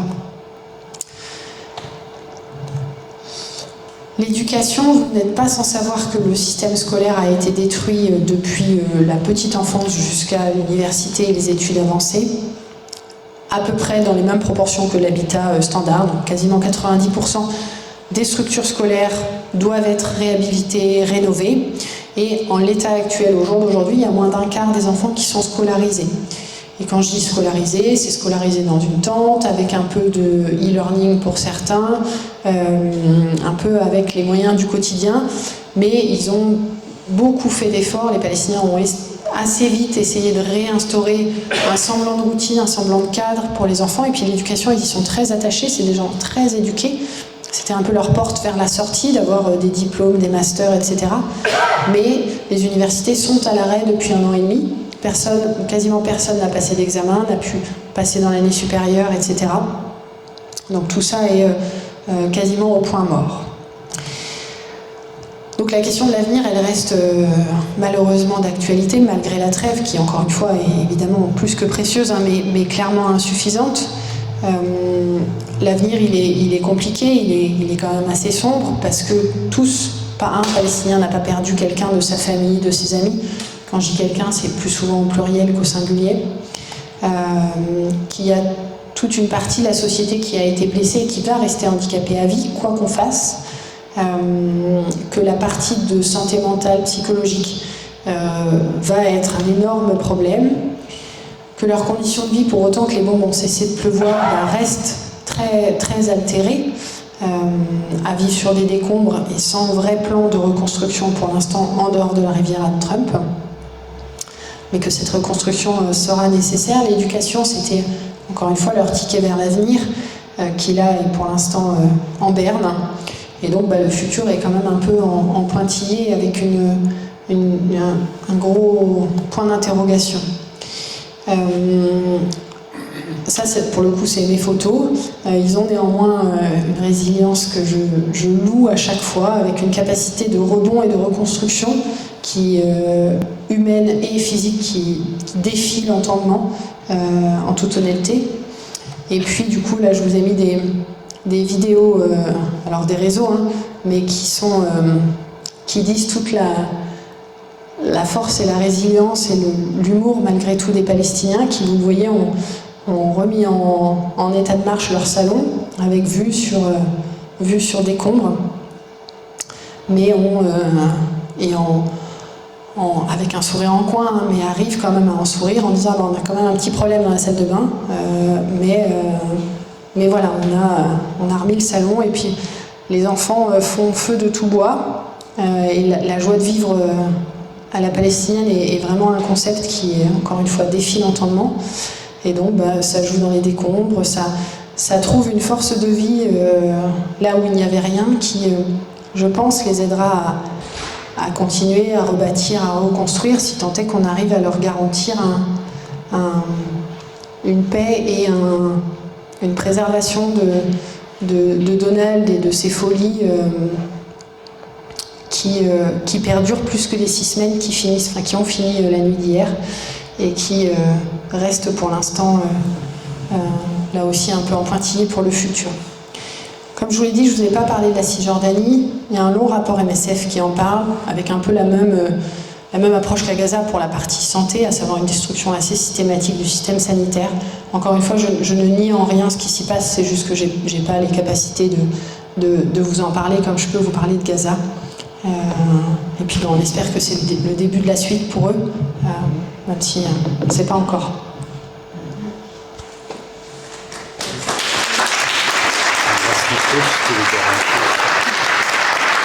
Merci Aurélie pour ce tableau. Je ne vais pas dire comment il est, c'est horrible. Mais... Donc je te laisse le micro-filet, tu restes là, puis je vais te prendre les questions circuler avec le micro. Merci Aurélie pour cet exposé. Je voulais juste se demander que deviennent les enfants orphelins. Est-ce qu'il y a des structures, enfin quelque chose qui les accueille? Alors il y a très peu de structures. Alors, il y a heureusement des familles palestiniennes à grande échelle et à grand cœur. Donc effectivement il y a tout le temps un tata, un tonton, etc. Donc ils ont pour la plupart d'entre eux été pris en charge par leur famille élargie, même ceux qui avaient perdu leur famille. Mais ça a effectivement fait c'est assez rare, mais ça a fait l'objet d'un acronyme, enfants sans parents survivants, ce qui sur le plan scientifique est assez notable pour illustrer l'ampleur du problème. Et ils ont pour une immense majorité été pris en charge par leur famille. Il n'y a pas de structure, très peu. Même par exemple, il y a eu des violences intrafamiliales et notamment contre les femmes, encore une fois, de par les conditions de vie, le stress, etc. Et même par exemple, pour mettre ces femmes-là à l'abri, il y a eu très peu de structures, quelques-unes gérées par des ONG, mais vraiment une goutte d'eau dans un océan. Donc ça repose essentiellement sur le tissu social palestinien. Bonsoir, c'est la première fois que je vous entends et que j'ai en direct quelqu'un qui parle de ce qu'il a constaté. Quand vous parliez des violences intrafamiliales, intracommunautaires, vu de loin, on a l'impression qu'il y a enfin tous les Gazaouis et puis le Hamas. Et donc le discours qu'on entend majoritairement dans la communication, c'est on a tué tant de personnes du Hamas, etc. quoi. Est-ce que vous avez une petite idée de enfin, comment ça pouvait se passer à l'intérieur des familles, entre les personnes qui étaient militantes du Hamas, etc., et la population générale, de la même manière que côté israélien, il y a un certain nombre de va-t-en-guerre et puis d'autres gens qui sont plus modérés aussi. Enfin, tout ça, on a de la peine à se faire une idée très précise, quoi. Et y compris dans le fait que enfin, j'ai presque l'impression que les autorités israéliennes ont mis en sourdine les opérations à Gaza pour mieux opérer côté cisjordanien. Enfin, c'est toutes mes questions. Est-ce que vous avez un tout petit éclairage? Merci. Alors, je n'ai pas la prétention d'avoir toutes les réponses à ces questions-là. Ce qu'on sait, c'est que probablement la violence n'engendre que la violence, et donc Israël n'aura rien fait de plus que de potentiellement créer des générations de potentiels combattants du Hamas, qu'Israël a sciemment instrumentalisé. Par exemple, en octobre-novembre, c'était très compliqué de se faire alimenter sur le plan médical ou même de nourriture. la quasi-intégralité des camions qui passaient la frontière en petite quantité étaient pillés, de façon organisée, méthodique, et par des gens qui étaient à la solde de l'armée israélienne, des Palestiniens à la solde de l'armée israélienne, très clairement, qui marchaient entre les tanks israéliens sans jamais être inquiétés par les soldats israéliens. Ce n'était pas le Hamas. Pour autant, Israël a dit, voyez, nous on fait le job, on fait passer les camions à la frontière. Après, si ces animaux de Palestiniens ne sont pas capables de gérer leur affaire, finalement c'est le Hamas, vous voyez bien, c'est toujours les mêmes, etc. Donc il y a eu une part d'instrumentalisation qui est très claire de la part des Israéliens. Ce qu'a fait le Hamas le 7 octobre, il n'y a aucune ambiguïté, c'est un acte terroriste d'une sauvagerie sans nom. Il n'y a pas de discussion. Après, dans la société palestinienne, je pense qu'il y a beaucoup de gens qui sont brimés depuis des décennies et qui ont un engagement militant qui pour autant n'est pas militaire, et c'est toute la différence.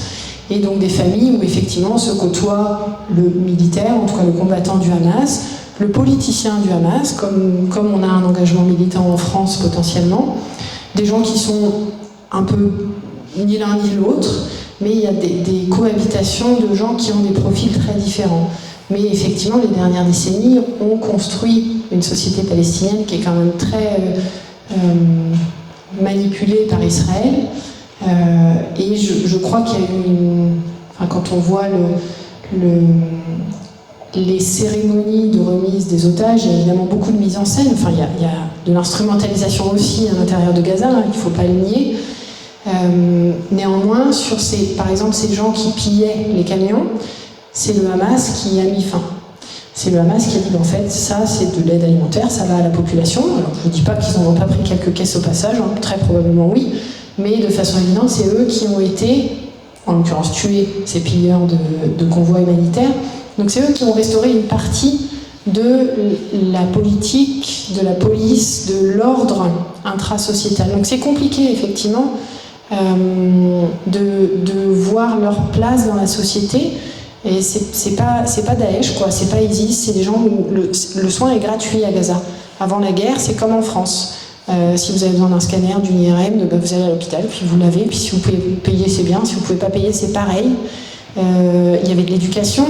Donc c'est une société qui est quand même pas que celle qu'on décrit dans les médias européens et a fortiori par la voix des Israéliens, une partie des Israéliens en tout cas. Donc c'est difficile de répondre à cette question-là parce qu'en plus moi-même j'en ai une lecture qui est assez récente, j'ai pas tout l'historique, j'ai pas tous les tenants et les aboutissants, j'ai un point de vue clairement biaisé. J'ai traversé Israël 2 fois, les yeux fermés, avec la musique dans mon casque, en me disant ces 3 heures vont être affreusement longues. Je n'y irai jamais en vacances. Il y a une partie du personnel MSF par exemple qui ne veut pas aller travailler à Jérusalem. Il y a une partie du personnel MSF qui n'a pas été autorisé à rentrer en Israël. Il n'y a pas que les députés de la France Insoumise, il y a aussi des gens des ONG, il y a pas mal de pression indirecte, on va dire. Il n'y a eu aucun visa qui a été délivré depuis le 7 octobre, y compris à des humanitaires bien sous tout rapport. Les gens des Nations Unies n'avaient plus le droit de traverser avec le passeport diplomatique à un moment donné. Donc absolument tous les barrages ont été mis pour ne faire que ce qu'eux ils veulent et ne communiquer que sur la partie qu'ils veulent, ils étant les Israéliens. Donc c'est effectivement difficile de ne pas se retrouver dans une position entre guillemets un peu forcée inverse en disant en fait faut retourner le miroir quoi. Il y a les méchants et les gentils et c'est pas exactement ce qu'on croit. Et dans les gentils il y a quelques méchants et dans les méchants il y a quelques gentils, mais c'est difficile de peindre le tableau en blanc et noir quoi.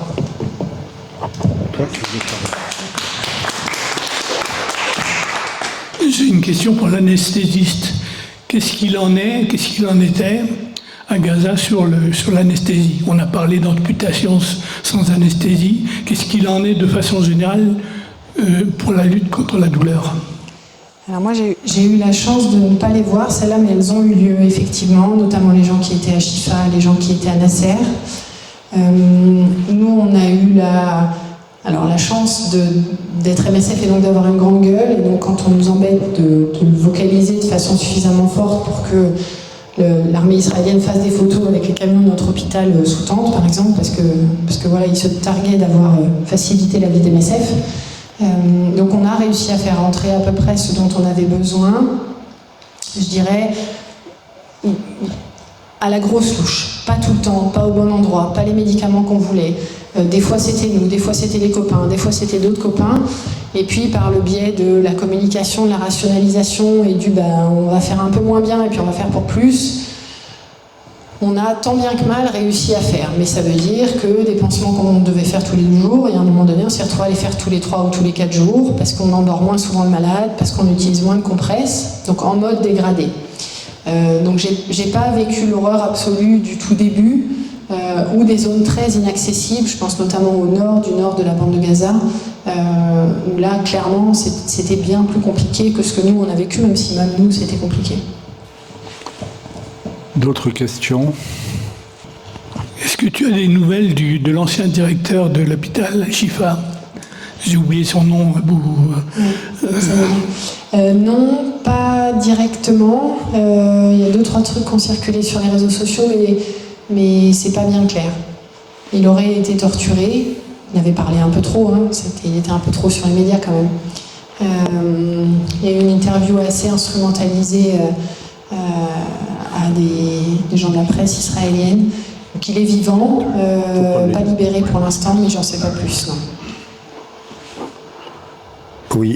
Oui, à propos du docteur Abou Safia, vous avez vu qu'il y a une campagne en France qui est menée au départ par des médecins, ensuite les blouses blanches, et il y a sur la table là-bas une pétition à signer en direction du ministère de la Santé en France, parce que vous avez remarqué que le ministère de la Santé et le gouvernement ne font strictement rien dans ce domaine, qu'il y a un certain nombre de soignants, non seulement le docteur qui est dans les geôles israéliennes, et d'après les témoignages qu'on a, on est quasiment certain qu'il a été torturé. Oui. Les soignants ont été des cibles. Ils sont des cibles. Exactement, oui, exactement. Donc il y a une pétition sur la table qu'on vous invite à signer, bien évidemment, et puis à prendre avec vous pour la faire signer autour de vous. Il y a une adresse pour les renvoyer. D'autres réactions, des questions? Bonsoir et merci beaucoup. C'était très, éclairant. Enfin bon. Même si on sait beaucoup de choses, on a intérêt, bien sûr, à ce que vous dites. Vous avez parlé de la santé mentale des Palestiniens. Je suppose qu'il y a aussi un problème ou un risque pour les personnels des ONG. Quand on vous voit, vous avez l'air d'aller bien. Je ne sais pas si vous êtes protégé, si vous avez des façons de faire particulières, mais vous n'êtes pas effondré, vous n'êtes pas mis à crier, vous avez réussi à... Alors, donc on a la chance effectivement d'avoir des psychologues à notre disposition s'il y a besoin, avant, après.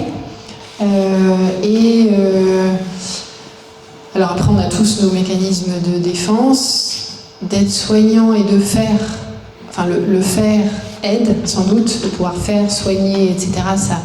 Ça aide un peu. Et sinon, oui, évidemment que je suis révoltée, choquée, frustrée et tout ce qui va avec. Et c'est l'anecdote que je rapporte à chaque fois, mais la première fois que je suis sortie, donc en février, j'ai passé la frontière égyptienne, j'ai envoyé 2 messages, le premier à ma famille pour leur dire je suis du bon côté de la frontière, je suis en sécurité, et le deuxième au service de com d'MSF en disant je peux plus rien faire parce que je ne suis plus à l'intérieur, la seule chose que je peux faire c'est témoigner. Alors ça vaut ce que ça vaut, MSF comme vous, comme dans beaucoup d'autres endroits, beaucoup d'autres gens pétris de bonnes intentions, on a tous essayé de secouer le cocotier pour faire avancer les choses. Il est vrai que les politiques n'ont pas l'air extrêmement intéressés par la question. Et donc c'est rageant, c'est frustrant, c'est... Vous avez subi de la pression à un moment donné ou pas? Alors nous, on a MSF, non, si ce n'est l'exposition à Toulouse qui n'a pas pu se faire parce que la mairie de Toulouse a soi-disant argué que ça pouvait amener à des troubles et de la violence urbaine. Pour le reste, on a quand même un certain blanc-seing, et puis qu'après, ce qu'on a dit, beaucoup d'autres l'ont dit, avant, après, Amnesty International, les Nations Unies, qui d'habitude sont assez diplomatiques, qui là ont été tous sauf diplomatiques quand même, ils y vont avec la louche, pas avec la petite cuillère. Mais bon, même ça, malheureusement... Moi, je posais la question de la santé mentale des ados, parce que je ne vois pas comment ils peuvent supporter toutes les exactions dont leurs populations sont victimes. que ce soit en Cisjordanie, et ça commence à apparaître encore plus fort que ça n'a jamais été, ou à Gaza, comment les ados s'en sortent? Qu'est-ce qui aboutit pour eux, en dehors sûrement une rage entrée qui va en faire des militants violents, et puis peut-être aussi la fuite vers la drogue, j'en sais rien. Oui, alors c'est effectivement le petit enfant a une capacité d'oubli et d'absorption qui est un peu plus élevée que l'adolescent, qui est plus en capacité de comprendre. J'ai pas beaucoup de solutions à ça. Je dirais que la résilience palestinienne et de leur famille les aidera, mais de façon très claire, c'est une population qui, sur le plan psychologique, est beaucoup plus en danger. Je pense que le petit enfant, qui encore une fois oubliera, là où l'ado se réfugiera dans la rage, dans le combat, dans la dépression, Donc je sais pas bien, et pour l'instant on est encore trop tôt pour savoir ce qu'il y a sous le couvercle de la marmite en termes de santé mentale. Ouais. C'est une génération qui probablement est sacrifiée ou en tout cas marquée à vie de façon très sévère. Ouais. Même les adultes, hein. C'est les jeunes adultes. Voilà, quand vous avez vu la moitié de votre famille se faire découper en morceaux, que vous-même vous êtes sur un lit d'hôpital avec un bout de jambe en moins, un bras dans le plâtre, tordu de douleur la moitié du temps et allant au bloc opératoire tous les 3 jours, c'est quand même compliqué de croire en un demain qui vaille la peine, quoi. Merci beaucoup. Alors, j'ai 2 observations, non, une question et une observation. Alors, je commence par l'observation et l'appel à nous tous qui sommes ici et qui vous entendons de vive voix et des images que vous montrez. Faisons tous ce que nous pouvons, peut-être rien, ou peut-être très très peu, ou peut-être parfois même beaucoup. Je ne connais pas du tout le public ici, mais faisons tout ce que nous pouvons pour faire connaître, déjà, pour faire connaître les horreurs innommables, enfin, il n'y a même plus d'adjectifs là-dessus, pour faire connaître ce qu'un homme est capable de faire à un autre homme. Et c'est tout à fait unique, je crois, dans le monde du vivant, faire ce genre de choses à son co-légionnaire, je ne sais pas. Faisons-le tous, vraiment, même si on dit « Ah bah tu sais, hier j'ai vu quelque chose, il faut que tu le saches, alors viens, écoute, va sur les réseaux sociaux et renseigne-toi. » Et puis, dans la mesure du possible aussi, faisons pression sur nos élus, même si c'est des tout petits élus, n'importe quoi, faisons pression parce que soyons conscients que nous avons cette possibilité de le faire. Et la question c'est quid les Israéliens, parce qu'ils ne sont pas tous comme ça, j'ose espérer quand même. Est-ce que vous en avez vu, de quelque manière que ce soit, qui interviennent en faveur des Palestiniens à Gaza même? Est-ce qu'ils peuvent déjà? Alors non, ils ne peuvent pas. Ceux qui sont dans l'armée, j'ai peine à croire qu'ils auraient envie de toute façon. Mais non, ils ne peuvent pas. Les deux ne s'approchent jamais plus près que ce qu'un tank ou un sniper peut tirer. Donc il n'y a aucun contact direct. Il n'y avait même aucun contact avant, ce qui probablement a aussi aggravé cette crise. C'est que les Israéliens n'ont absolument aucune connaissance des Palestiniens, puisque depuis que Gaza est sous embargo, il n'y a plus de... Il n'y a plus de fluidité de communication entre les 2 communautés. Il y a une petite gauche israélienne, il y a une petite presse israélienne, il y a quelques associations des droits de l'homme, etc., mais qui sont minoritaires. Et ceux qui sont pour l'arrêt de la guerre le sont pour récupérer les otages, pas pour arrêter la guerre en soi, en tout cas pour l'immense majorité d'entre eux. Rien ne dit qu'une fois que les otages seraient récupérés, ils ne seraient pas ensuite à la solde de Bibi pour continuer.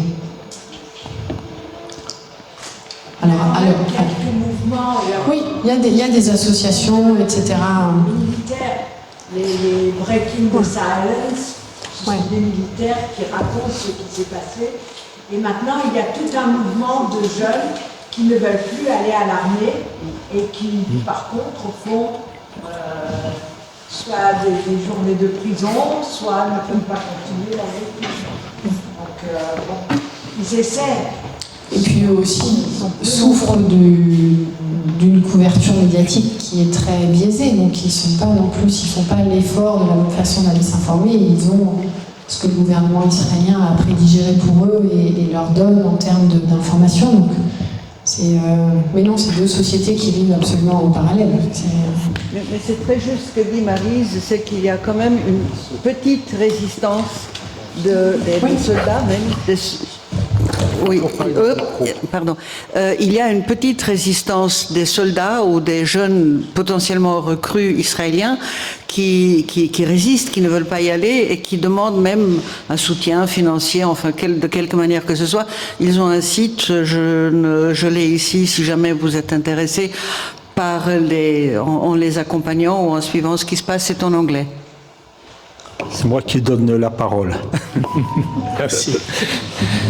Oui, moi j'ai une question peut-être un peu idiote, mais par rapport à la fable qu'on nous a racontée sur le Hamas, la branche militaire qui se serait cachée dans les hôpitaux ou dans les sous-sols, est-ce que vous, en tant que médecin, vous avez pu démentir cette information physiquement, quoi? Alors j'ai fait effectivement pas mal de tourisme médical. Je n'ai jamais vu ça, je n'ai jamais vu de placard, de sous-sol, etc. Notamment l'hôpital Nasser, qui est le deuxième hôpital de la banlieue de Gaza. Donc, quand on est revenu, le directeur de l'hôpital a été très clair en disant vous pouvez visiter tout, ouvrez toutes les portes, allez où vous voulez, enfin bref, faites votre vie dans l'hôpital. Si vous avez peur qu'on y cache des choses, allez-y, regardez. Et le fait est qu'on a pas mal vadrouillé dans l'hôpital et que nous, on n'a jamais rien vu. Et que ce soit Rafah, Nasser, etc. Non, on n'a jamais vu. Après, de façon évidente, le but des Israéliens est de détruire les infrastructures, donc scolaires, sanitaires. C'est l'exemple que je rapporte régulièrement, mais à Nasser, l'hôpital n'a pas été détruit massivement. Le bâtiment des archives médicales a été brûlé, du sol au plafond. Je ne vois pas bien en quoi brûler des archives médicales peut servir des fins militaires. En tout cas, il va falloir m'expliquer. Et donc, ça n'a évidemment qu'un seul but, qui est de nier l'existence de ces gens-là, de faire qu'il n'y a plus d'enregistrement de leur histoire médicale, ce qui, au quotidien, chacun d'entre nous, enfin, on a des antécédents. Mais voilà, donc ça fait partie de la même dynamique de, effectivement, rendre la société inefficiente par la destruction des arcanes.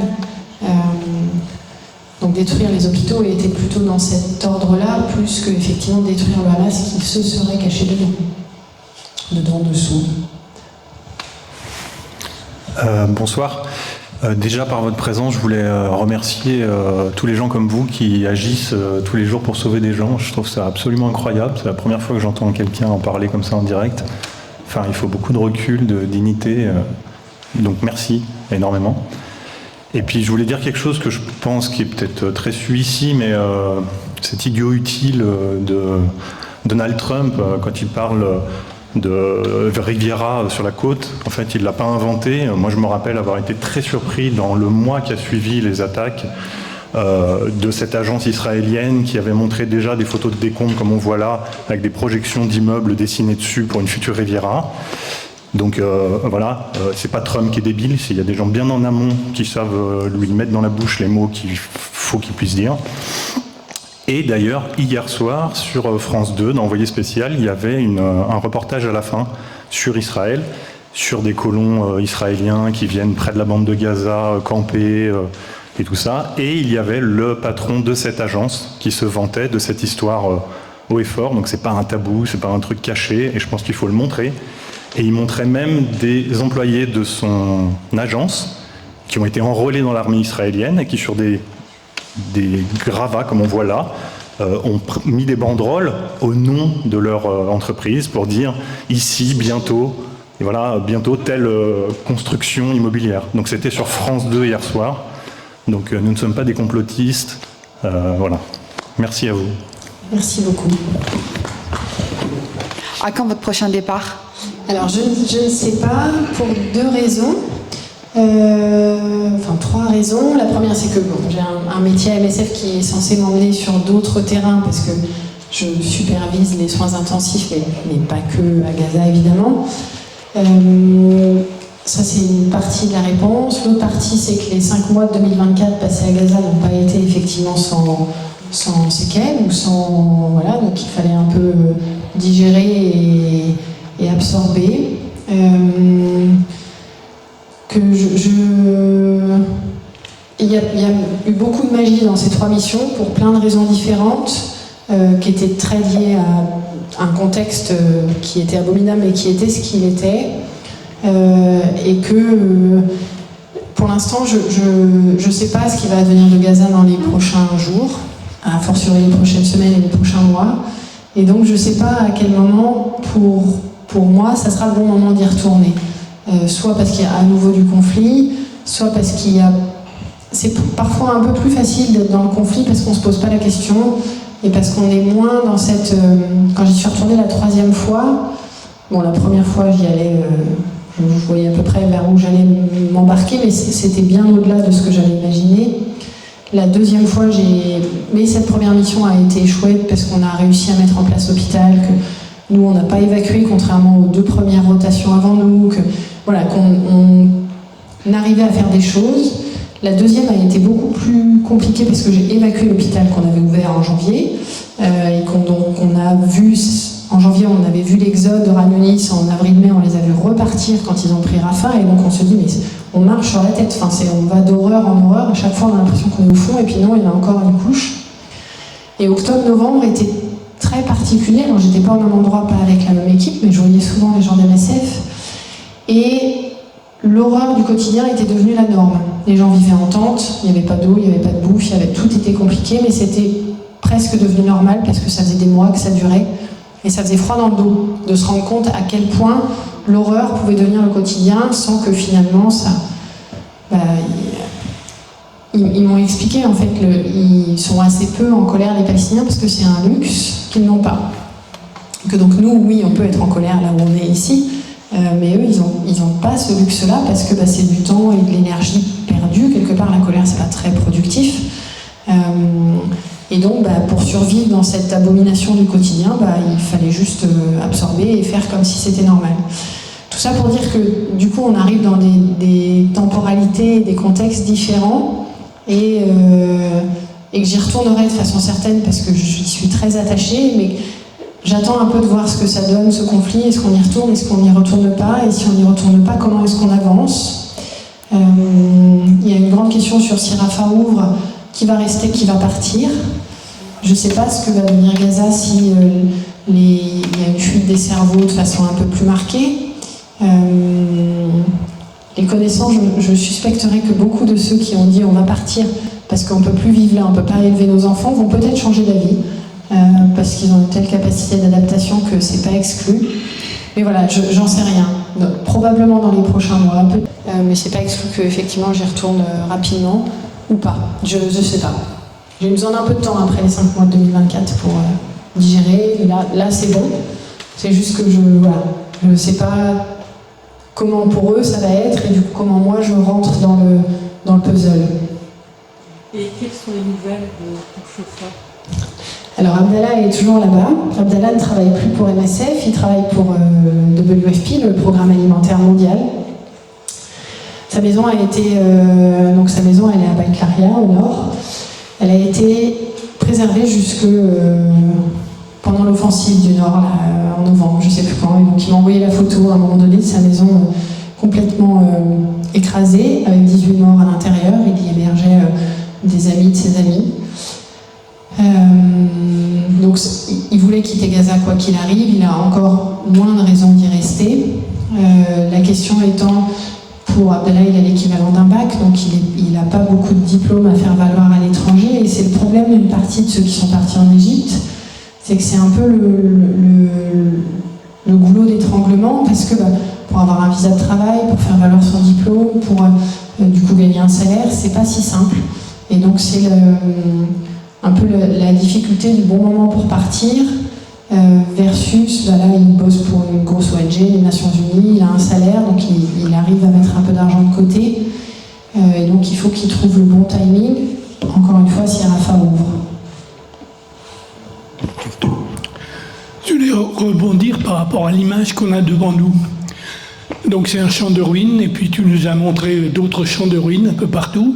Pourtant, entre ce champ de ruines, il y a une voie, il y a une espèce de rue, de route, une zone dégagée. Alors je me demande comment cette zone a été dégagée. Est-ce que les gens est-ce que c'est organisé? Est-ce que les gens ont enlevé les ruines? Parce qu'il y avait forcément des débris divers sur cette voie. Donc est-ce que les gens ont enlevé tout ça à la main? Est-ce que ça a été organisé? Les Israéliens, il fallait que les tanks puissent passer. Ah bon? De la même façon qu'ils ont... Donc il y avait des bulldozers oui, à Gaza. Bien sûr, eux oui. De la même façon qu'il y a une route en tarmac toute neuve, vous pouvez faire du patin à roulettes comme vous en avez jamais fait, entre Kerem Shalom et la mer. Netzarim, le corridor, c'était 5 minutes d'Israël à la mer. C'était l'autoroute A40, je ne sais pas combien la vôtre là. Donc non, pour faire passer des véhicules blindés et des chars, on arrive à créer des voies. Si. Oui, je voulais vous demander qu'est-ce qui reste des structures publiques gazaouis. Alors je ne parle pas des bâtiments évidemment, mais du personnel, des administrations, est-ce qu'ils sont toujours au travail, est-ce qu'ils existent encore, quoi. Alors les policiers ont été beaucoup ciblés, apparentés à Hamas et donc beaucoup ciblés, donc la police a beaucoup souffert. Tout ce qui est secouriste, on n'a pas trop ça en France, mais l'équivalent a aussi été beaucoup ciblé. Les soignants ont été ciblés, les professeurs et les structures scolaires également. Donc non, c'est pas mal de l'architecture de la société qui a été endommagée. Il y a encore beaucoup de gens néanmoins qui y sont, qui y restent, enfin, des profs qui font cours sous la tente, j'en connais, il y en a plein. Donc il y a encore beaucoup de gens qui restent très motivés, mais le cadre structurel a été grandement endommagé. Néanmoins, pour ce qui est de la santé, pour ce que je connais, il restait c'était assez rigolo, c'était un ministère de la Santé présent et plutôt dans le contrôle. Il y avait beaucoup d'ONG, il y en aura encore beaucoup, et il y avait une claire volonté de dire ok, on est content que vous veniez nous aider, mais c'est nous qui choisissons quand même. C'est nous qui choisissons ce que vous faites, où vous le faites, comment vous le faites. Très vite, il y a eu des espèces de critères qualité. Si vous vouliez ouvrir un poste de santé ou ci ou ça, fallait remplir un cahier des charges. Alors, des fois, c'était un peu buesque parce qu'ils nous demandaient des trucs qu'ils n'étaient absolument pas capables d'appliquer pour eux-mêmes, ne serait-ce qu'un dixième. Mais il y a quand même eu cette volonté un peu de garder la main et de garder un cadre sociétal, quoi. Et l'administration municipale Mairie détruite, archives détruites. Ça, c'est plus compliqué. Les banques, très compliqué les banques. Le cash, c'était une catastrophe à Gaza. Nous, on payait nos équipes par virement, parce que quand on passait par Rafah, on avait le droit d'emmener $10 000 par personne. Par la version jordanienne israélienne, c'est 3 000, donc on ne peut pas faire rentrer beaucoup de cash.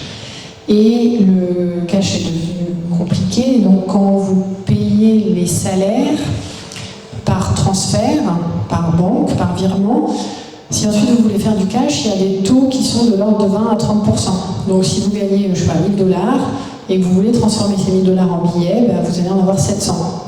Donc selon les bons moments, ça va de 650 à 750. Et donc le cash, ça a été très compliqué. Pour aller au distributeur, c'était 3 heures de queue. Donc les banques, par exemple, ça a été très endommagé. Donc il y a plein de trucs qui ne fonctionnent plus, effectivement. Très bien, Aurélie, je pense qu'aujourd'hui, tu as travaillé aussi aujourd'hui. Tu as donné de ton temps, on va peut-être pas non plus l'épuiser. On va la remercier très chaleureusement.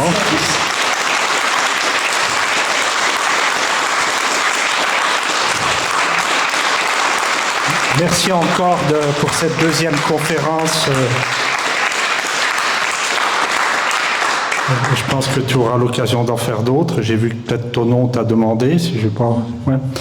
Je voudrais dire 2 choses encore. La première, c'est qu'il y a toujours des manifestations sur Annecy. Maintenant, elles ont un rythme tous les 15 jours. Donc, il y en a une demain à 14h30 à la préfecture. Celle d'après, ça sera le 15. Après, c'est autour du 29, mais ça sera peut-être le 30, c'est la journée de la Terre. Il risque d'avoir une journée particulière le dimanche 30 mars. Voilà pour les manifestations. Il y a aussi des films qui tournent. Je sais qu'il va repasser Noverland une nouvelle fois à La Roche-sur-Foron le 11 mars. Je sais que sur Thonon, il va y avoir aussi le festival ERAP du cinéma palestinien. Il y a aussi plein de choses dont se fera le relais. N'hésitez pas à laisser vos coordonnées mail pour que sur notre liste de diffusion de la FPS, qu'on vous envoie directement toutes les informations. On essaye de faire tout ce qu'on peut avec les autres de manière la plus unitaire possible. La Palestine, c'est quelque chose de compliqué. C'est compliqué militer pour la Palestine parce qu'on en prend plein la gueule depuis le début avec les interdictions de manifestation, les susceptibilités, tout ce qu'on entend aussi. Tous ceux qui développent quelque chose sur la Palestine sont dans la ligne de mire du gouvernement actuel. C'est pour ça qu'on va aussi... Nous, on est quand même une association nationale avec des groupes locaux dans quasiment tous les départements. On va encore amplifier nos actions vis-à-vis du gouvernement pour que ce gouvernement fasse respecter un petit peu les décisions de justice internationale pour aussi reconnaître qu'il y a un État palestinien. Après, c'est les Palestiniens qui décideront la forme de cet État. On ne rentre pas dans un État, deux États. Les Palestiniens, les premiers, disent c'est tellement morcelé que c'est très compliqué. Mais il faut que la France, par principe, reconnaisse l'État de Palestine. C'est quelque chose de primordial. Et qu'on continue d'interpeller nos élus sur le département. Ça se fait. On va continuer, les députés, les sénateurs, continuer à faire des conférences, continuer à faire des animations autour des films, tant qu'on peut. Et puis on espère être le plus nombreux pour se relayer, pour agir ensemble. Voilà, je ne vais pas en dire plus ce soir. On va respecter un petit peu, voilà. Et je voulais dire... on ne va pas relancer un débat. Une information. Voilà, deux informations. Donc, j'ai parlé de cette association des soldats israéliens qui refusent. Il s'appelle Refuser Solidarity Network. Il est donc en anglais. Et il participe aussi au cueillette des olives, par exemple. Alors, la deuxième information, c'est effectivement à Thonon, on envisage 3 projections de films dans le cadre de Palestine en vue. No Other Land, donc le festival, oui bien sûr, No Other Land, ensuite The Teacher, et puis on espère t'avoir aussi avec nous pour un film sur Gaza. Voilà. Et puis on espère avoir pour chacune de ces projections, on espère avoir aussi les intervenants. 3 points. Juste une info pour compléter ce que disait Roland à propos de la reconnaissance de la Palestine, puisque j'ai eu à le faire le point pour un courrier qu'on va envoyer aux élus. Il y a 12 ou 16 pays européens qui ont reconnu la Palestine, enfin de l'Union européenne, hein, donc on ne serait pas les premiers, je ne vois pas pourquoi on ne le ferait pas. Hein, il y a autour de nous, il y a l'Espagne, je ne sais plus, la Finlande, enfin bref, il y a la Pologne même, la Slovénie, bref, et il y en a 127 dans le monde, 127. Hein, sur 200 pays à peu près, il y en a 127 qui ont reconnu la Palestine. Donc voilà, une info. Eh ben, écoutez, merci d'être venu. C'est bien on va essayer de continuer d'être à la hauteur pour faire vivre le soutien à la Palestine. Et vraiment, Aurélie, je te remercie encore du fond du cœur. Merci.